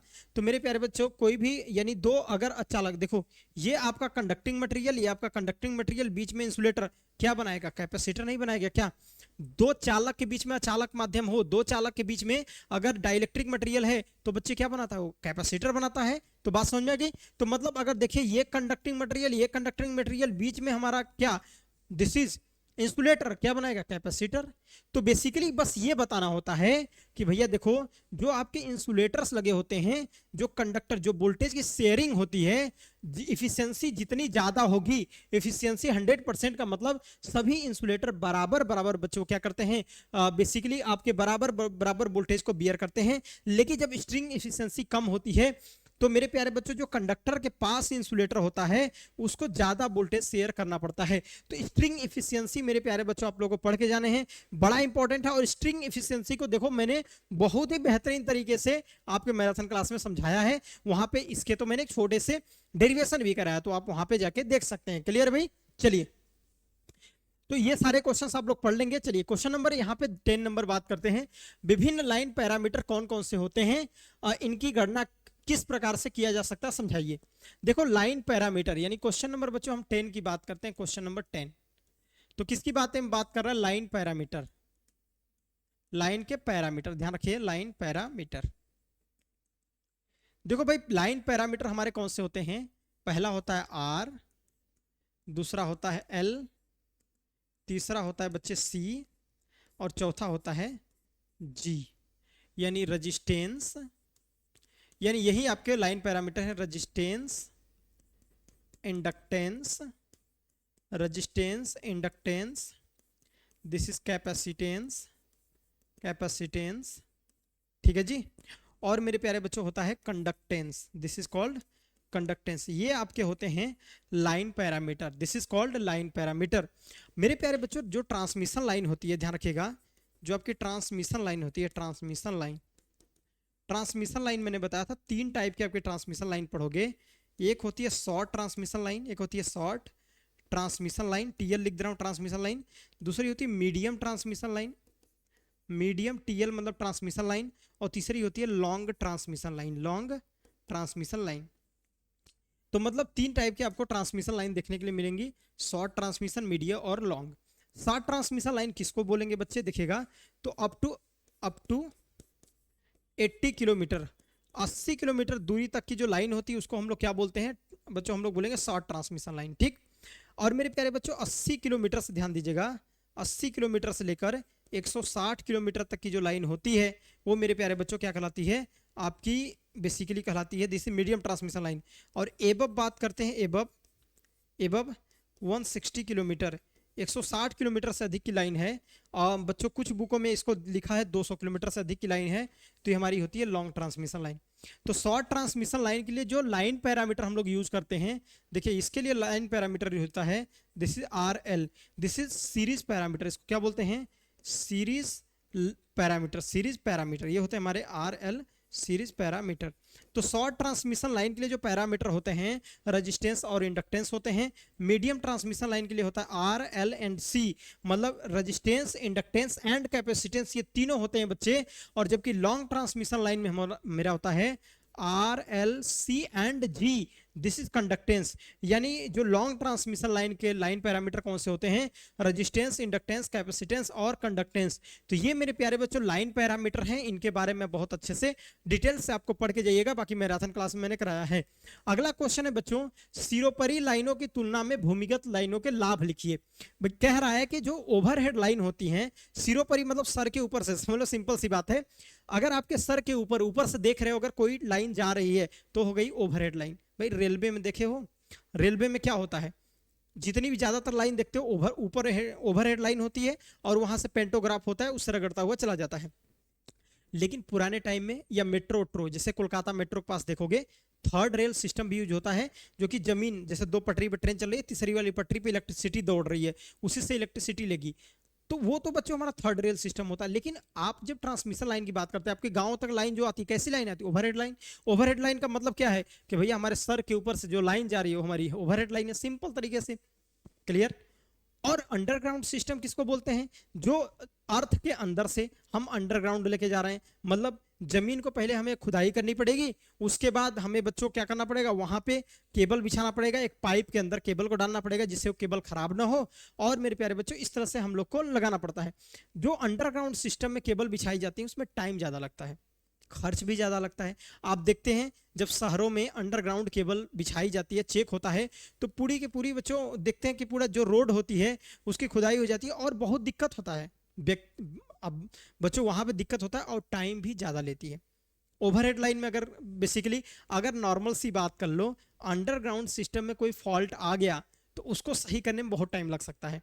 ओवरहेड लाइन में अगर कोई फॉल्ट आया तो आपको तो दिख जाएगा यार यहाँ पे तार टूट के गिरा है, तुरंत शट डाउन लो। शट डाउन का मतलब होता है जो सब स्टेशन होता है वहां से पावर को ऑफ कराया जाता है कि भैया तुम गलती से पावर मत दे देना, नहीं तो लाइव वायर पे बेचारा हाथ से काम कर रहा होगा, और लाइव वायर पे अगर कोई व्यक्ति काम कर रहा होगा। एक बार बाई मिस्टेक हो गया था ऐसा, हमारे यहाँ एक्सीडेंट हुआ क्या, एक लाइनमैन बेसिकली काम कर रहा था, टेक्नीशियन काम कर रहा था लाइव 11 केबी की जो लाइन जाती है उस पे, वो पोल पे चढ़ के वो वायर को जोड़ रहा था हाथों से। उसने कोई भी प्रोटेक्शन यूज नहीं किया। मतलब कहने का मतलब ये है कि उसने दस्ताने वगैरह नहीं लगाए। कई बार होता है कि कुछ इलेक्ट्रिशियन ऐसे होते हैं वो ऐसे डायरेक्ट उसने शट डाउन लिया था, लेकिन जिससे शट डाउन लिया था, जिससे पावर ऑफ कराया था, उस वो चला गया और कोई और व्यक्ति आके, किसी का फोन आया होगा और उसने ऑन कर दिया। अब सोचो उतनी 11 केबी की लाइन पे वो व्यक्ति लटकता रह गया। तो ये सारी चीजें भी ध्यान रखनी होती है ना। तो बेसिकली सिरोपरी लाइनें जो होती हैं, जो ओवरहेड लाइनें होती हैं, इनके देखो फायदे क्या होते हैं। ओवरहेड लाइनों में बच्चों इंडक्टेंस ज्यादा होता है, अंडरग्राउंड लाइनों में कैपेसिटेंस ज्यादा होता है, मतलब इंडक्टेंस कम होता है। क्लियर, ये बात समझ में आ गया। और बच्चे लॉसेस की बात करें तो अंडरग्राउंड सिस्टम में लॉसेस कम देखने के लिए मिलेंगे, ओवरहेड लाइन में ज्यादा लॉसेस देखने के लिए मिलते हैं। ठीक है, तो बहुत सारे बच्चों आपको एडवांटेज अंडरग्राउंड सिस्टम में देखने के लिए मिलेंगे। अंडरग्राउंड सिस्टम में मौसम का ज्यादा कोई प्रभाव नहीं पड़ता, जैसे आंधी आ गई, बरसात ज्यादा हो रही है, तो अंडरग्राउंड सिस्टम में उतना दिक्कत नहीं पड़ेगा। लेकिन ओवरहेड सिस्टम में देखते हो जहां पे आंधी आई तहां पे वायर टूटे, और जहां पे वायर टूटे वहां पे लाइट कट गई आपके यहाँ पे, फिर पता चलेगा 2 दिन। सोचो शहरों में तो एक दिन में बन जाती, गांव में एक हफ्ता लग जाते हैं वहां पे लाइट आने में। ठीक, तो दिक्कतें होती है ना। तो ओवरहेड लाइन जो आपसे क्वेश्चन में कह रहा है कि जो सिरोपरी लाइन होती है, जो ओवरहेड लाइन होती है, भूमिगत लाइन के लाभ लिखिए, जो अंडरग्राउंड सिस्टम है उसके क्या क्या लाभ होते हैं लिखिए। ठीक है, तो बहुत सारे एडवांटेज हैं, आप लिख सकते हैं। क्लियर भाई। उसके बाद देखिए 12 में क्वेश्चन निम्नलिखित प्रश्नों के उत्तर दीजिए। फीडर क्या होता है, डिस्ट्रीब्यूटर क्या होता है, सर्विस मेंस क्या होता है, और वितरण लाइन का लेआउट बनाइए। ये 4 क्वेश्चन बच्चों अपने में दिए गए हैं, छोटे छोटे, इनके आपको देने हैं। चलिए, फीडर, डिस्ट्रीब्यूटर, सर्विस मेंस, मैं एक ही डायग्राम में आपको समझा दे रहा हूं कि भाई होते क्या है। ठीक है, चलिए देखिए, एकदम प्रैक्टिकली समझा रहा हूं, आप एकदम बेहतरीन तरीके से समझिए। देखो गांव में आपके 11 केबी की लाइन आती है ना, जैसे मान लो 2 खंबे होते हैं, इस तरह से जमीन पे 2 पोल होते हैं, और यहीं पे आपका रखा जाता है ट्रांसफार्मर। देख भाई, यहीं पे रखा जाता है तुम्हारा ट्रांसफार्मर। क्लियर। ट्रांसफार्मर के बच्चों ये होती हैं 4 बुशिंग बच्चों इस तरह से निकली होती हैं इधर साइड में। देखो ये आपका ट्रांसफार्मर है, यहाँ पे 4 बुशिंग आपकी निकली रहेंगी, जिसमें से RYB और एक न्यूट्रल होता है, और 3 बुशिंग बच्चों आपके ऊपर साइड में रहती हैं जो कि लॉन्ग बुशिंग होती है, जिधर से सप्लाई आती है। अब समझो बस, हमारा बच्चे 11 केबी की लाइन आई, यहाँ से सपोज कर लो, यहाँ से हम लोग की 11 केबी की लाइन आई इस तरह से। देखो यहाँ पे आ गई 11 केबी की लाइन, एज ए प्रैक्टिकल बता रहा हूँ समझो। हालांकि 11 केबी की लाइन से फ्यूज वायर से हम लोग कनेक्ट करते हैं इसको। तो जो ये 11 केबी की लाइन आ रही है, इसको भैया हम लोग बोलते हैं फीडर। क्या बोलते हैं? This is called feeder. यानी फीडर में टेपिंग नहीं किया जा सकता, फीडर में हम लोग टेपिंग नहीं कर सकते। टेपिंग करने का सीधा सीधा मतलब है, गांव में बोलते हो भैया चोरी से हम कटिया फंसाते हैं, या चोरी से बिजली चोरी करते हैं। मतलब वायर जा रहा है, तुम बढ़िया से एक केबल लेके गया और उसमें फंसा दिया, और आपके घरों में बिजली आ रही है। 11,000 वोल्टेज में बताओ, 11,000 केबी की लाइन जा रही है, तुम कौन सी टीवी और कौन सा पंखा चला लोगे 11 केबी वाला? अगर इस सप्लाई को जोड़ा तो सारा डिवाइस इक्विपमेंट तुम्हारा उड़ जाएगा, और कहीं बच्चों अगर आप इसके संपर्क में आ गए तो आपका भी अस्तित्व खत्म हो जाएगा। तो 11 केबी जो होता है हमारा फीडर होता है। Clear, this is called feeder. अब इस ट्रांसफार्मर जो लगा हुआ है, अब इस ट्रांसफार्मर से मेरे प्यारे बच्चों को अगर सप्लाई जाएगी, देखो इस तरह से एक तार, यहाँ से दो तार, तीन और चार तार, जिसमें से एक होता है आर, एक होता है वाई, एक होता है बी और एक होता है बच्चों न्यूट्रल पॉइंट। अब समझो, यहां से इस तरह से जोड़ दिया जाता है, इसको इससे कनेक्ट कर दिया गया, इसको इससे कनेक्ट कर दिया गया, इसको इससे कनेक्ट कर दिया गया, और ये कहलाता है आपका डिस्ट्रीब्यूटर। क्या बोलते हैं इसको? हम लोग बोलते हैं distributor. This is called the distributor. Distributor होता है। अच्छा सर, ये हमारा फीडर है, ये डिस्ट्रीब्यूटर होता है। अच्छा, डिस्ट्रीब्यूटर में समझो, अब तुम्हारा यहाँ घर है, देखो एक व्यक्ति ये है और एक व्यक्ति और है, मान लो दो लोगों का यहाँ पे इस तरह से घर बना हुआ है, ठीक है। अब इन भाई साहब को चाहिए 230 वोल्ट। कितना चाहिए? 230 वोल्ट, मतलब सिंगल फेस की सप्लाई चाहिए। इनको सिंगल फेस की बस सप्लाई चाहिए, काम चल जाएगा। तो इनको एक फेस ले लेगा और एक न्यूट्रल ले लो, और यहां से लाके मतलब ये सप्लाई अपने घरों में जोड़ लेंगे, तो इनको 230 वोल्ट मिलेगा। इसी को बोलते हैं फेज वोल्टेज। लेकिन इन भाई साहब ने आटा चक्की वाली मशीन लगाए थे या कुछ ऐसे डिवाइस लगाए थे, इनको वोल्टेज ज्यादा चाहिए था, मतलब इनको फेस टू फेस इनको चाहिए था भैया 400 वोल्ट की सप्लाई, मतलब इनको टू फेस चाहिए। तो न्यूट्रल इनको नहीं दिया जाएगा, इनको दिया जाएगा दोनों फेस टू फेस लाइन से इनको कनेक्ट कर दिया जाएगा। तो मेरे प्यारे बच्चों, ये जो लाइन है, ये जो डिस्ट्रीब्यूटर को कंज्यूमर तक जोड़ता है। कंज्यूमर मतलब उपभोक्ता, जो बिजली को कंज्यूम करता है। तो इसको जो जोड़ रहा है, इसी को बोलते हैं सर्विस मेंस। क्या बोलते हैं बच्चे? Service mains. This is called the service mains. Feeder 11 kV की लाइन आई, यहाँ पे बच्चों जो ट्रांसफार्मर होता है ये स्टेप डाउन होता है। कैसा ट्रांसफार्मर होता है? ये स्टेप डाउन ट्रांसफार्मर होता है। यहाँ पे देखिएगा, जो कि 11,000 वोल्टेज की लाइन को बच्चों किस में कन्वर्ट कर देता है? बेसिकली बच्चों आपका 400 वोल्ट, यानी line to line 400 line voltage में आपका चेंज कर देता है। तो इस तरह से बच्चे आप इसको बहुत अच्छे से एक्सप्लेन कर सकते हैं। क्लियर है ना? तो जितने भी टॉपिक मैं बता रहा हूँ अच्छे से पढ़ के जाने आप लोग को, कोई भी टॉपिक आप लोग को यहाँ पे छोड़ने नहीं है ना। ये सारे क्वेश्चन आप रिवीजन करके, लाइन पैरामीटर्स के जो क्वेश्चन बताया मैंने, ये सारे क्वेश्चन आपको अच्छे से पढ़ के जाने हैं। चलिए हम लोग नेक्स्ट क्वेश्चन की बात करेंगे बच्चे।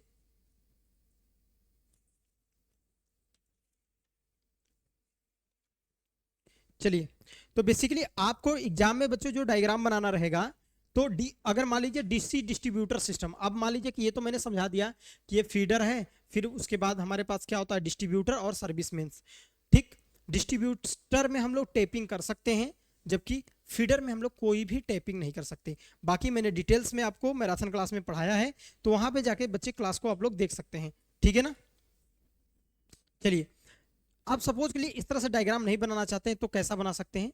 आप इस तरह दिखाइए कि भैया देखो, ये हमारा सब स्टेशन है, यहाँ इस सब स्टेशन पे हमारा 33 केवी को 11 केवी में बदलने वाला ट्रांसफार्मर लगा है, मतलब ये तुम्हारा है सब स्टेशन लगा हुआ है।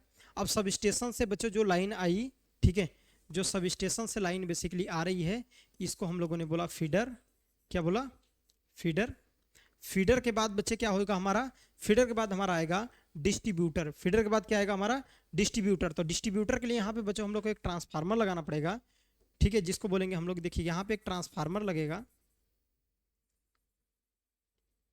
फीडर में आती है 11 केवी की लाइन। कितनी आती है? 11 केवी की लाइन। यह है आपका, this is distributor. Distributor transformer, distributor transformer. अब यहां से बच्चे क्या होगा? यहां पे आएगा डिस्ट्रीब्यूशन। डिस्ट्रीब्यूशन, डिस्ट्रीब्यूटर यानी डिस्ट्रीब्यूशन ट्रांसफार्मर का होगा डिस्ट्रीब्यूशन। डिस्ट्रीब्यूशन यहाँ पे मेरे प्यारे बच्चे मैं 3 तार दिखा रहा हूँ, यहाँ पे होंगे तुम्हारे फीडर में 3 तार और यहाँ पे होंगे हमारे 4 तार। क्लियर? अब इसके बाद फीडर के बाद हमारे क्या लगेंगे?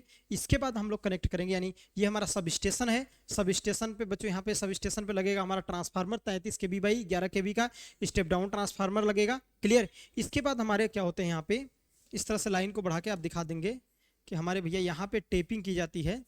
This is called the service mains. इनको क्या बोलते हैं? This is called service mains. तो आप इस तरह से भी इनको बना सकते हैं, तीनों को समझाने के लिए। तो डिटेल्स में इसको एक्सप्लेन करना है आप लोग को ना। चलिए अगला क्वेश्चन की बात कर रहे हैं। अंडरग्राउंड केबल की संरचना तथा सचित्र वर्णन करिए। अंडरग्राउंड केबल में बच्चों आप जानते हैं अलग अलग एक केबल जो होती है यूजी केबल, अंडरग्राउंड केबल, उसमें अलग अलग लेयर होती है। अंदर कंडक्टर होता है, उसके ऊपर इंसुलेशन होता है, ठीक है। इंसुलेशन के बाद मेटेलिक सीथ होती है, फिर बेडिंग होती है, मतलब अलग अलग टाइप के बच्चों आपके लेयर होते हैं। अगर मैं बात करूं यूजी केबल की, अंडरग्राउंड केबल की बच्चे, तो इस तरह से आप देख सकते हैं यहाँ पे, ठीक। देखिए यह है आपकी एक अंडरग्राउंड केबल की संरचना, एक कंस्ट्रक्शन है नॉर्मली बच्चों, इस तरह से आप देख सकते हैं, ठीक। अगर एग्जाम में बनाना है बच्चे तो आप इस डायग्राम से देखो, यहां से बना सकते हो। चाहे देखो दोनों डायग्राम यहाँ पे है, इस बस दोनों में किया क्या गया है, इसमें कलर कर दिया गया है, इसमें कलर नहीं किया गया है बस। अब देखिएगा underground cable, this is UG cable, हम क्या बोल सकते हैं इसको, यूजी केबल, अंडरग्राउंड केबल। अब अंडरग्राउंड केबल में बच्चों कई सारी लेयर होती हैं। सबसे अंदर की लेयर को हम बोलते हैं चालक यानी कंडक्टर, ठीक है भाई।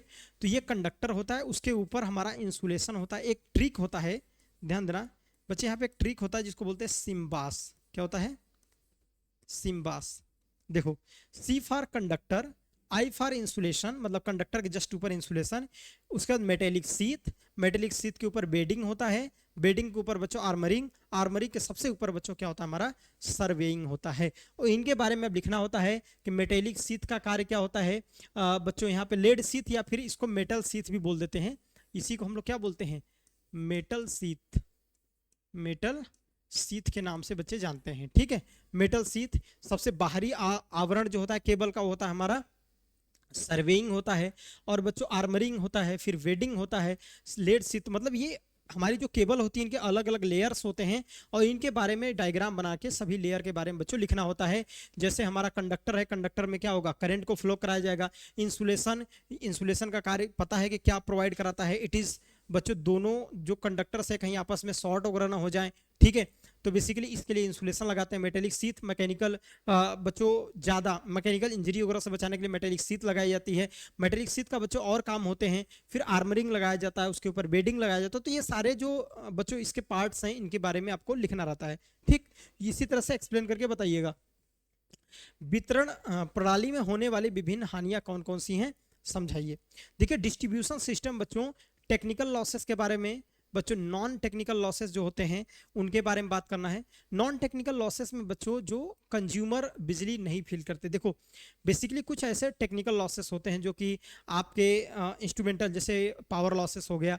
कुछ लॉसेस हमारे क्या होते हैं, टेक्निकल लॉसेस के अंतर्गत आते हैं, कुछ नॉन टेक्निकल लॉसेस होते हैं, ट्रांसफार्मर लॉसेस। तो डिफरेंट टाइप के बच्चों जो लॉसेस आते हैं वो हमारे डिस्ट्रीब्यूशन लॉसेस के अंतर्गत आपको देखने के लिए मिलते हैं, क्लियर।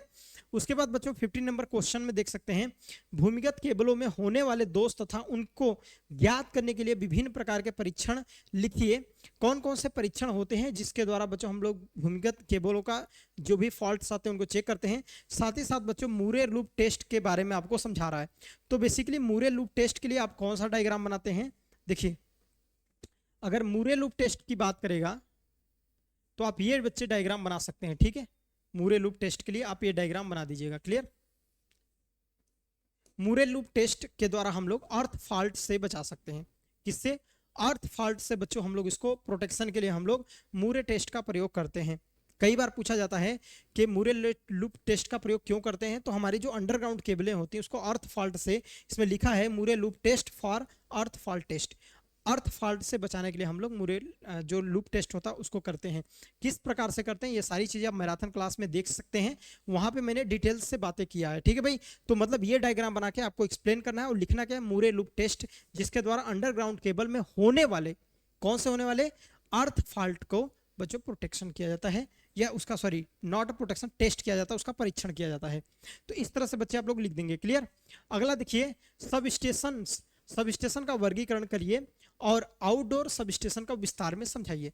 देखिए सब स्टेशन बच्चों समझ रहे हैं, सबसे पहले जो बिजली हमने अभी बात किया था कि आपके जो ग्रामीण तक बिजली आती है वो कहां से, आप बोलते हैं सब स्टेशन, बिजली घर बोलते हैं ना, बिजली घर, वो सब स्टेशन से आती है।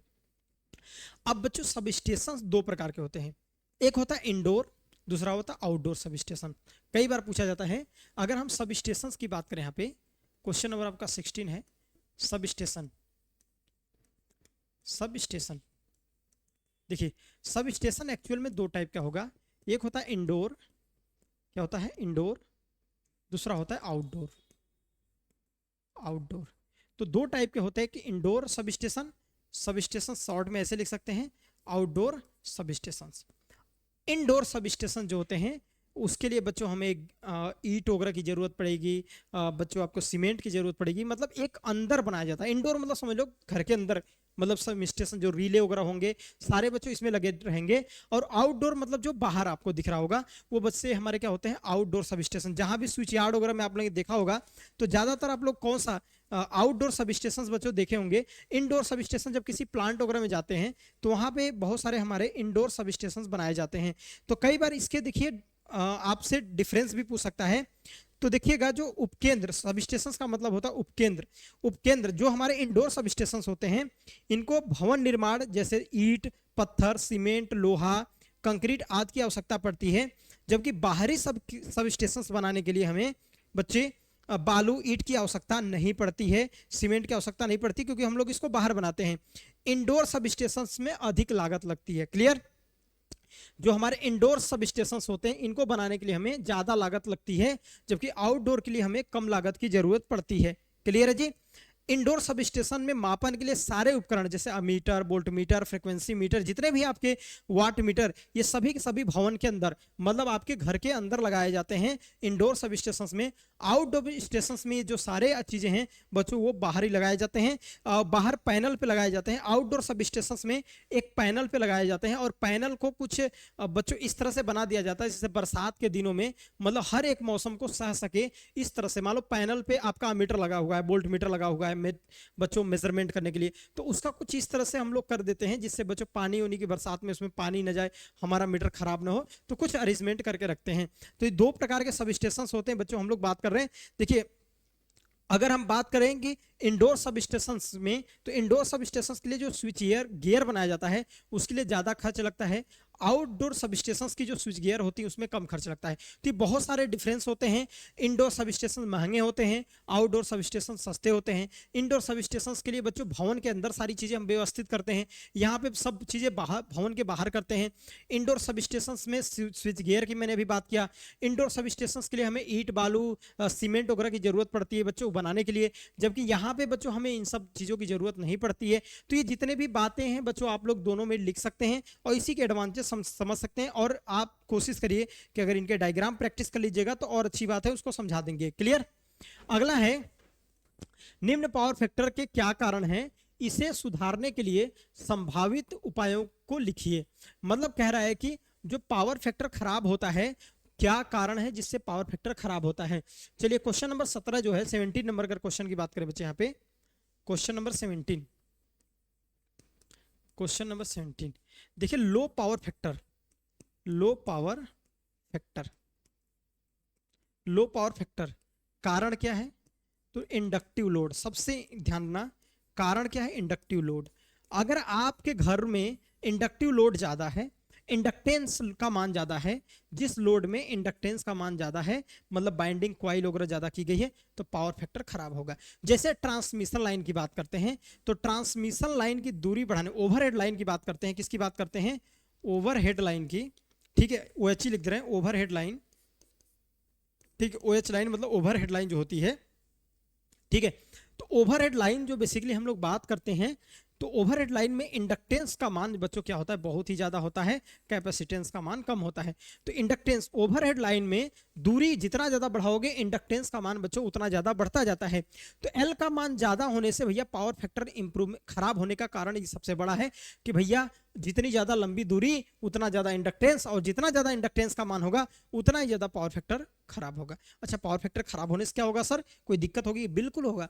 पावर फैक्टर अगर खराब हो गया तो आपका जो बच्चों इक्विपमेंट्स है वो ज्यादा से ज्यादा करंट को ड्रॉ करने लगेगा।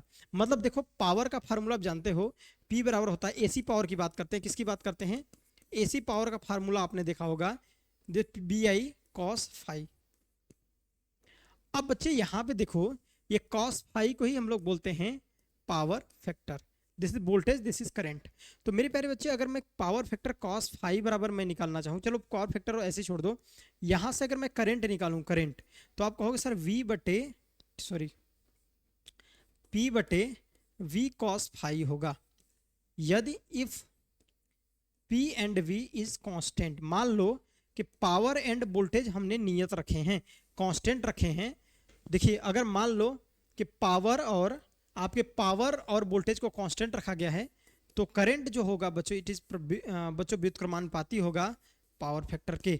इसका मतलब अगर तुम्हारा पावर फैक्टर खराब हुआ, कास फाई का मान बच्चों कम आया, तो कोई भी तुम्हारी जो इक्विपमेंट्स है वो ज़्यादा से ज़्यादा करंट ड्रॉ करेगा। और ज़्यादा से ज़्यादा अगर तुम्हारे घर में ज़्यादा इंडक्टिव लोड है, ज़्यादा इंडक्टिव लोड होगा तो पावर फैक्टर खराब होगा। पावर फैक्टर खराब होगा मेरे प्यारे बच्चे, तो वो जो इक्विपमेंट्स है ज़्यादा ज़्यादा करंट लेंगे, तो जिससे तुम्हारे मीटर का बिल ज़्यादा आएगा। ज़्यादा से ज़्यादा बच्चों पावर लॉसेस, जो लॉसेस होंगे वो बढ़ जाएंगे। क्लियर भाई? करंट का मान अगर बढ़ा ट्रांसमिशन लाइन में, पावर फैक्टर खराब होने से करंट का मान बढ़ा, और करंट का मान बढ़ा तो जानते हो पावर लॉसेस नहीं बढ़ गया क्या? वोल्टेज ड्रॉप नहीं बढ़ गया क्या? सारी चीजें बच्चों आपकी जो एडवांटेज आप हाई वोल्टेज ट्रांसमिशन का रिवर्स वाला सब यहां जोड़ दो कि भैया पावर लॉसेस ज्यादा होने लगेंगे, वोल्टेज ड्रॉप ज्यादा होने लगेंगे, तो ये सारी चीजें आप लोग यहां पे लिख सकते हैं। अब भाई इंप्रूवमेंट, पावर इंप्रूवमेंट कैसे करें, पावर फैक्टर इंप्रूवमेंट कैसे करें? पावर फैक्टर इंप्रूवमेंट, अगर हमें पावर फैक्टर का बच्चा यहाँ पे इंप्रूवमेंट करना है, अगर हमें क्या करना है, पावर फैक्टर का इंप्रूवमेंट करना है, तो कैसे इंप्रूवमेंट करेंगे? देखिएगा, अगर हमें पावर फैक्टर का इंप्रूवमेंट करना है तो पहला by use condenser, by use capacitor. भैया देखो हम लोग कैपेसिटर का प्रयोग कर सकते हैं। दूसरा condenser, by use condenser, synchronous condenser, by use synchronous condenser, by use synchronous condenser. ठीक है, अब बच्चों फेज एडवांसर भी होता है, बहुत सारी चीज, मेन मुख्यतः ये दो चीजें पढ़ो। देखिए घरों के लिए हम लोग कैपेसिटर का यूज करते हैं। जितना पावर फैक्टर लीडिंग में गया होता है उतना ही कैपेसिटर लगाने से पावर फैक्टर लीडिंग में चला जाता है, लीड कर जाता है। कैपेसिटिव लोड अब लगाते हो तो पावर फैक्टर लीडिंग मिलता है। तो कैपेसिटर बैंक का यूज करिए, बाय यूज कैपेसिटर बैंक आप लिख सकते हैं यहाँ पे, कैपेसिटर बैंक का यूज करिए। तो घरों में अगर आपके घरों का पावर फैक्टर खराब होता है, कैपेसिटर बैंक लगा सकते हैं। जब ट्रांसमिशन लाइन की बात करते हैं तो वहां पे पावर फैक्टर इंप्रूवमेंट के लिए बच्चों सिंक्रोनस कंडेंसर लगाए जाते हैं। क्या लगाए जाते हैं? हमारे सिंक्रोनस कंडेंसर का हम लोग यहाँ पे प्रयोग करते हैं। सिंक्रोनस कंडेंसर क्या होता है? जब सिंक्रोनस मोटर आप लोगों ने पढ़ा होगा, सिंक्रोनस मोटर को नो लोड पे चला देंगे तो वो सिंक्रोनस कंडेंसर बन जाता है। सिंक्रोनस मोटर को यदि नो लोड पे चला दिया गया तो क्या बन जाता है? Synchronous condenser. और बच्चों इस तरह से हम उसी से पावर फैक्टर का इंप्रूवमेंट करते हैं। ये दोनों चीजें क्या देती हैं? रिएक्टिव पावर देती हैं। कैसी पावर देती हैं? रिएक्टिव पावर देती हैं, जिससे पावर फैक्टर का इंप्रूवमेंट होता है। तो ये सारी चीजें बच्चों आपको यहाँ पे समझानी रहेंगी। क्लियर? चलिए अगला क्वेश्चन देखते हैं हम लोग यहाँ पे। विभिन्न तकनीकी तथा गैर तकनीकी हानियां कौन कौन सी हैं, इसको लिखना है। मतलब बच्चों यही बात आ गई जो मैंने वहां पे क्वेश्चन एक लिखा था कि वितरण लाइन में होने वाले जो आपके हानियां हैं, जिसमें से टेक्निकल बच्चों और गैर टेक्निकल, नॉन टेक्निकल, ये दो के दोनों लॉसेज जो होते हैं बच्चे आपको देखने के लिए यहाँ पे मिल रहे हैं। ठीक है, तो कई बार आपसे पूछ दिया जा सकते हैं कि तकनीकी हानियां कौन सी होती हैं। तो तकनीकी हानियां जो होती हैं, कंडक्टरों में ऊर्जा क्षय, उपकरण, transmission line, transformer, sub station, transformer line और वितरण लाइन और ट्रांसफार्मर में चुंबकीय नुकसान का, मैग्नेटिक लॉसेस का बच्चों सबसे बड़ा ये कारण होती हैं। जो तकनीकी हानियां होती हैं मैं बात कर रहा हूं उनकी। ठीक है, और तकनीकी हानियां बच्चे दो प्रकार की होती हैं, एक होती है आपका परमानेंट, दूसरी क्या होती है? टेम्पोररी। ठीक है, देखिए अगर हम बात करें क्वेश्चन नंबर कौन सा है यहाँ पे, क्वेश्चन नंबर यहाँ पे 18 का, क्वेश्चन नंबर बच्चों 18, क्वेश्चन नंबर 18 की बात करते हैं यहाँ पे। तो एक होता है टेक्निकल लॉस, टेक्निकल लॉसेस होते हैं ये, दूसरा नॉन टेक्निकल, ये दोनों के दोनों डिस्ट्रीब्यूशन लॉसेस के अंतर्गत आते हैं, जो मैंने एक क्वेश्चन दिखाया था पहले। तो टेक्निकल लॉसेस बच्चों दो टाइप के होते हैं, एक होता है परमानेंट और दूसरा होता है मेरे प्यारे बच्चों टेम्पोररी।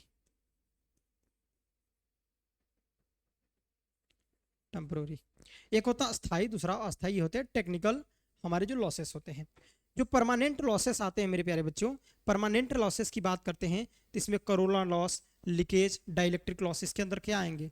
इसके अंतर्गत आते हैं। इसका एग्जाम्पल की बात करें तो आपका जो कोरोना लॉस होता है, कोरोना लॉस ये हमारा क्या आता है? कोरोना लॉस एक टेक्निकल लॉस के अंतर्गत आता है और एक प्रकार के परमानेंट लॉस के अंतर्गत आता है। ठीक है, लीकेज करंट, लीकेज करंट कहीं से हो रही तो भी लॉसेस आप जोड़ सकते हैं। ठीक है, उसके बाद अगर बच्चे बात करें हम लोग तो डाइलेक्ट्रिक लॉस, डाइलेक्ट्रिक लॉस ये भी इसी के अंतर्गत है, एटसेट्रा। तो ये हमारे होते हैं परमानेंट लॉस। ये दोनों के दोनों हमारे टेक्निकल लॉसेस के अंतर्गत बच्चों आते हैं, जिसको हम लोग क्या बोलते हैं? तकनीकी हानि के अंतर्गत रखते हैं। ठीक है। दूसरा होता है हमारा, बेसिकली हम लोग बात कर सकते, सेकंड होता है हमारा टेम्परेरी लॉसेस। टेम्परेरी लॉसेस जो होते हैं मेरे प्यारे बच्चों, वो होते हैं रजिस्टेंस, किसी भी कंडक्टर के वायर के कारण, वायर के रजिस्टेंस के कारण, उसके स्पेसिफिक रजिस्टिविटी के कारण, लेंथ ऑफ कंडक्टर के कारण और क्रॉस सेक्शनल एरिया के कारण बच्चों हमारा होता है। तो ये डिफरेंट टाइप की यानी अस्थायी हानि जो होती है बच्चों हमारी टेम्परेरी लॉसेस, इलेक्ट्रिसिटी की मात्रा के वर्ग के अनुपाती होती हैं।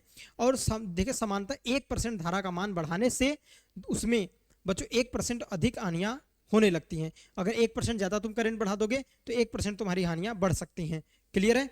तो बेसिकली आप देख सकते हैं बच्चों, ये पहला अगर हम बात करें तो लोड के लिए लाइन केबल का अनुप्रस्थ काट क्षेत्रफल बढ़ाने से हानि का मान बच्चों हमारा क्या हो जाता है, कम हो जाता है। तो लॉसेस को बच्चों हम लोग क्या कर सकते हैं, इस तरह से देख सकते हैं। तो टेक्निकल लॉसेस क्या होते हैं और नॉन टेक्निकल लॉसेस, इन दोनों को अच्छे से पढ़ना है और किस तरह से बच्चों इन हानियों को कम करते हैं, ये सारी चीजें भी आपको पढ़ के जानी है। क्लियर है ना?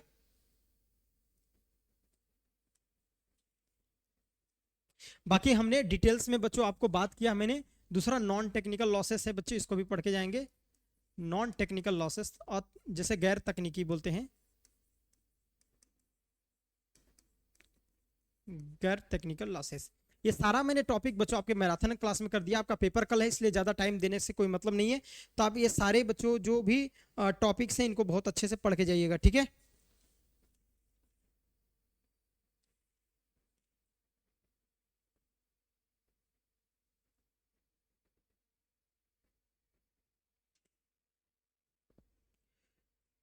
चलिए बात करते हैं हम लोग यहाँ पे। अगला टॉपिक क्या है आपका, क्वेश्चन नंबर, निम्नलिखित पर टिप्पणी लिखना है। कलेक्शन एफिशिएंसी क्या होता है, बिलिंग एफिशिएंसी क्या होता है, A T and S C losses बच्चों क्या होते हैं, ठीक है। बेसिकली बच्चों कलेक्शन एफिशिएंसी की बात करते हैं, बिलिंग एफिशिएंसी की।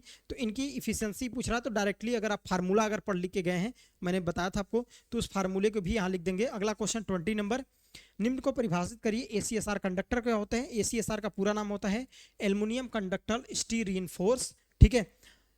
बच्चों एक प्रकार का आपका कंडक्टर होता है जिसमें बेसिकली क्या होता है, हम लोग एल्युमिनियम कंडक्टर और स्टील भी हम लोग यूज करते हैं, स्टील के कंडक्टर भी यूज करते हैं बच्चों। और बेसिकली स्टील का हम मैकेनिकल स्ट्रेंथ यानी जो उसके कंडक्टर की मैकेनिकल स्ट्रेंथ को बढ़ाने के लिए हम लोग क्या करते हैं, एल्युमिनियम का भी यूज करते हैं। ज़्यादातर जो डिस्ट्रीब्यूशन ट्रांसमिशन लाइन में वायर यूज होते हैं बच्चों, वो हमारे एसीएसआर कंडक्टर यूज होते हैं। जो भी ट्रांसमिशन डिस्ट्रीब्यूशन लाइन देखते हो, कई सारे वो वायर को बच्चों इस तरह से आपको मतलब क्या ट्विस्टेड करके मिलते हैं, वो हमारे क्या होते हैं, हमारे एसीएसआर कंडक्टर होते हैं। स्ट्रेन इंसुलेटर क्या होते हैं, जहां भी बच्चों लाइन टर्न कर रही हो या लाइन एंड हो रही हो, ऐसे स्थानों पर बच्चों हम लोग स्ट्रेन इंसुलेटर का यूज करते हैं। आरसीसी पोल के बारे में आप पढ़ लेंगे, सस्पेंशन इंसुलेटर के बारे में पढ़ लेंगे। और लास्ट क्वेश्चन बच्चों आपका आ जाता है, बंडल कंडक्टर प्रयोग करने के लाभों को समझाइए। देखिए बंडल कंडक्टर क्या होते हैं मेरे प्यारे बच्चों, देखो यहाँ पे क्वेश्चन नंबर 21 थोड़ा समझा दें आपको। 21 में क्या कह रहा है, क्वेश्चन नंबर 21 में कह रहा है आपका बंडल कंडक्टर, बंडल कंडक्टर के बारे में बात कर रहा है। बंडल कंडक्टर, देखो बंडलिंग हमारे बच्चों अलग अलग टाइप की, 2 वायर का बंडलिंग कर सकते हैं, 4 वायर की बंडलिंग कर सकते हैं। देखो जैसे हमारे 4 वायर की बात कर लेते हैं इस तरह से, देखिए 4 वायर का, इसको क्वाइड से बंडल कंडक्टर बोलते हैं। ये देखो इस तरह से 4 वायर आपके जाएंगे। तो बच्चों बंडलिंग करने से क्या एडवांटेज होते हैं, ये मैं आपको नोट करा दूं। देखो बंडलिंग करने से बहुत सारे बच्चों हमको फायदे देखने के लिए मिलते हैं। बंडल ऑफ कंडक्टर का यूज करते हैं तो a group of ACSR conductor spaced symmetrically, ठीक है, by spacer is known as bundle conductor. मतलब स्पेसर के द्वारा बच्चों हम लोग क्या कर दें कि जो कंडक्टर्स होते हैं उनको हम लोग थोड़ा दूर दूर करके एक बच्चों हम लोग क्या बना दें, ग्रुप बना दें। उसी को हम लोग बेसिकली क्या बोलते हैं, बंडल ऑफ कंडक्टर यानी बंडलिंग बोलते हैं, ठीक है। कई बार आपसे पूछ दिया जा सकता है कि बंडल ऑफ कंडक्टर के बारे में लिखिए और इसके एडवांटेज क्या होते हैं भाई, ये भी आपको समझ में आने चाहिए, ठीक। कई बार आपसे पूछ दिया जाता है कि advantage of bundle of conductor, bundle conductor भाई हम यूज कर रहे हैं तो क्यों यूज कर रहे हैं, क्या इसके फायदे होते हैं। हम भाई कोई भी चीजें यूज करते हैं तो बिना मतलब का तो यूज नहीं करेंगे, ठीक।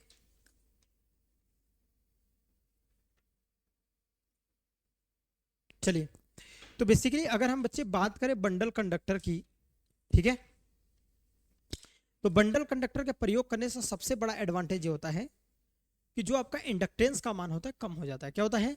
इंडक्टेंस का मान कम हो जाएगा तो जो पावर फैक्टर का इंप्रूवमेंट, बहुत सारे आपको एडवांटेज देखने के लिए मिलते हैं। तो बंडलिंग इसी तरह से बच्चों हम लोग करते हैं।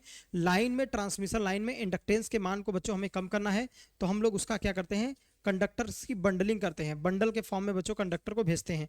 तो ये सारी चीजें आप लोग को पढ़ के जाना है, ठीक है। अब अलग अलग टाइप की बच्चों हम लोग बंडलिंग प्रयोग करते हैं। तो एडवांटेज क्या होता है, इंडक्टेंस कम होता है, कैपेसिटेंस बच्चों हमारा कम हो जाता है, सर्ज इंपीडेंस का मान भी बच्चों हमारा कम हो जाता है। तो ध्यान दीजिएगा, बंडलिंग करने से इंडक्टेंस का मान कम होगा, कैपेसिटेंस का मान अच्छा होगा। बच्चों इंडक्टेंस का मान जब घटेगा तो आपका पावर फैक्टर भी बढ़िया मिलेगा, ठीक है। ये सारी चीजें आप लोग यहाँ पे लिख सकते हैं। साथ ही साथ जो सर्ज इंपीडेंस होता है, एक होता है सर्ज इंपीडेंस। सर्ज इंपीडेंस की बात करते हैं बच्चे, तो सर्ज इंपीडेंस भी कम हो जाता है। जेडीएस बराबर अंडर रूट में L/C मेरे प्यारे बच्चों, होता है L कम होगा तो दिस इज जेडीएस भी कम होगा, सर्ज इंपीडेंस भी आपका कम होता है। तो इसलिए हम लोग बंडलिंग करते हैं। बंडलिंग के बहुत सारे एडवांटेज हमने बताए हैं। तो इतने बच्चों हमने क्वेश्चंस यहाँ पे रखे हैं, ये सारे क्वेश्चंस आप पढ़ के जाइएगा।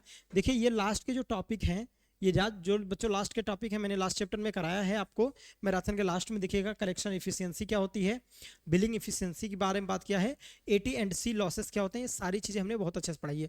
तो ये मोस्ट इंपॉर्टेंट क्वेश्चंस हैं। हालांकि इनके अलावा भी आपको क्वेश्चन पढ़ने होते हैं, ऐसा नहीं कि सिर्फ इसी क्वेश्चन पढ़िएगा।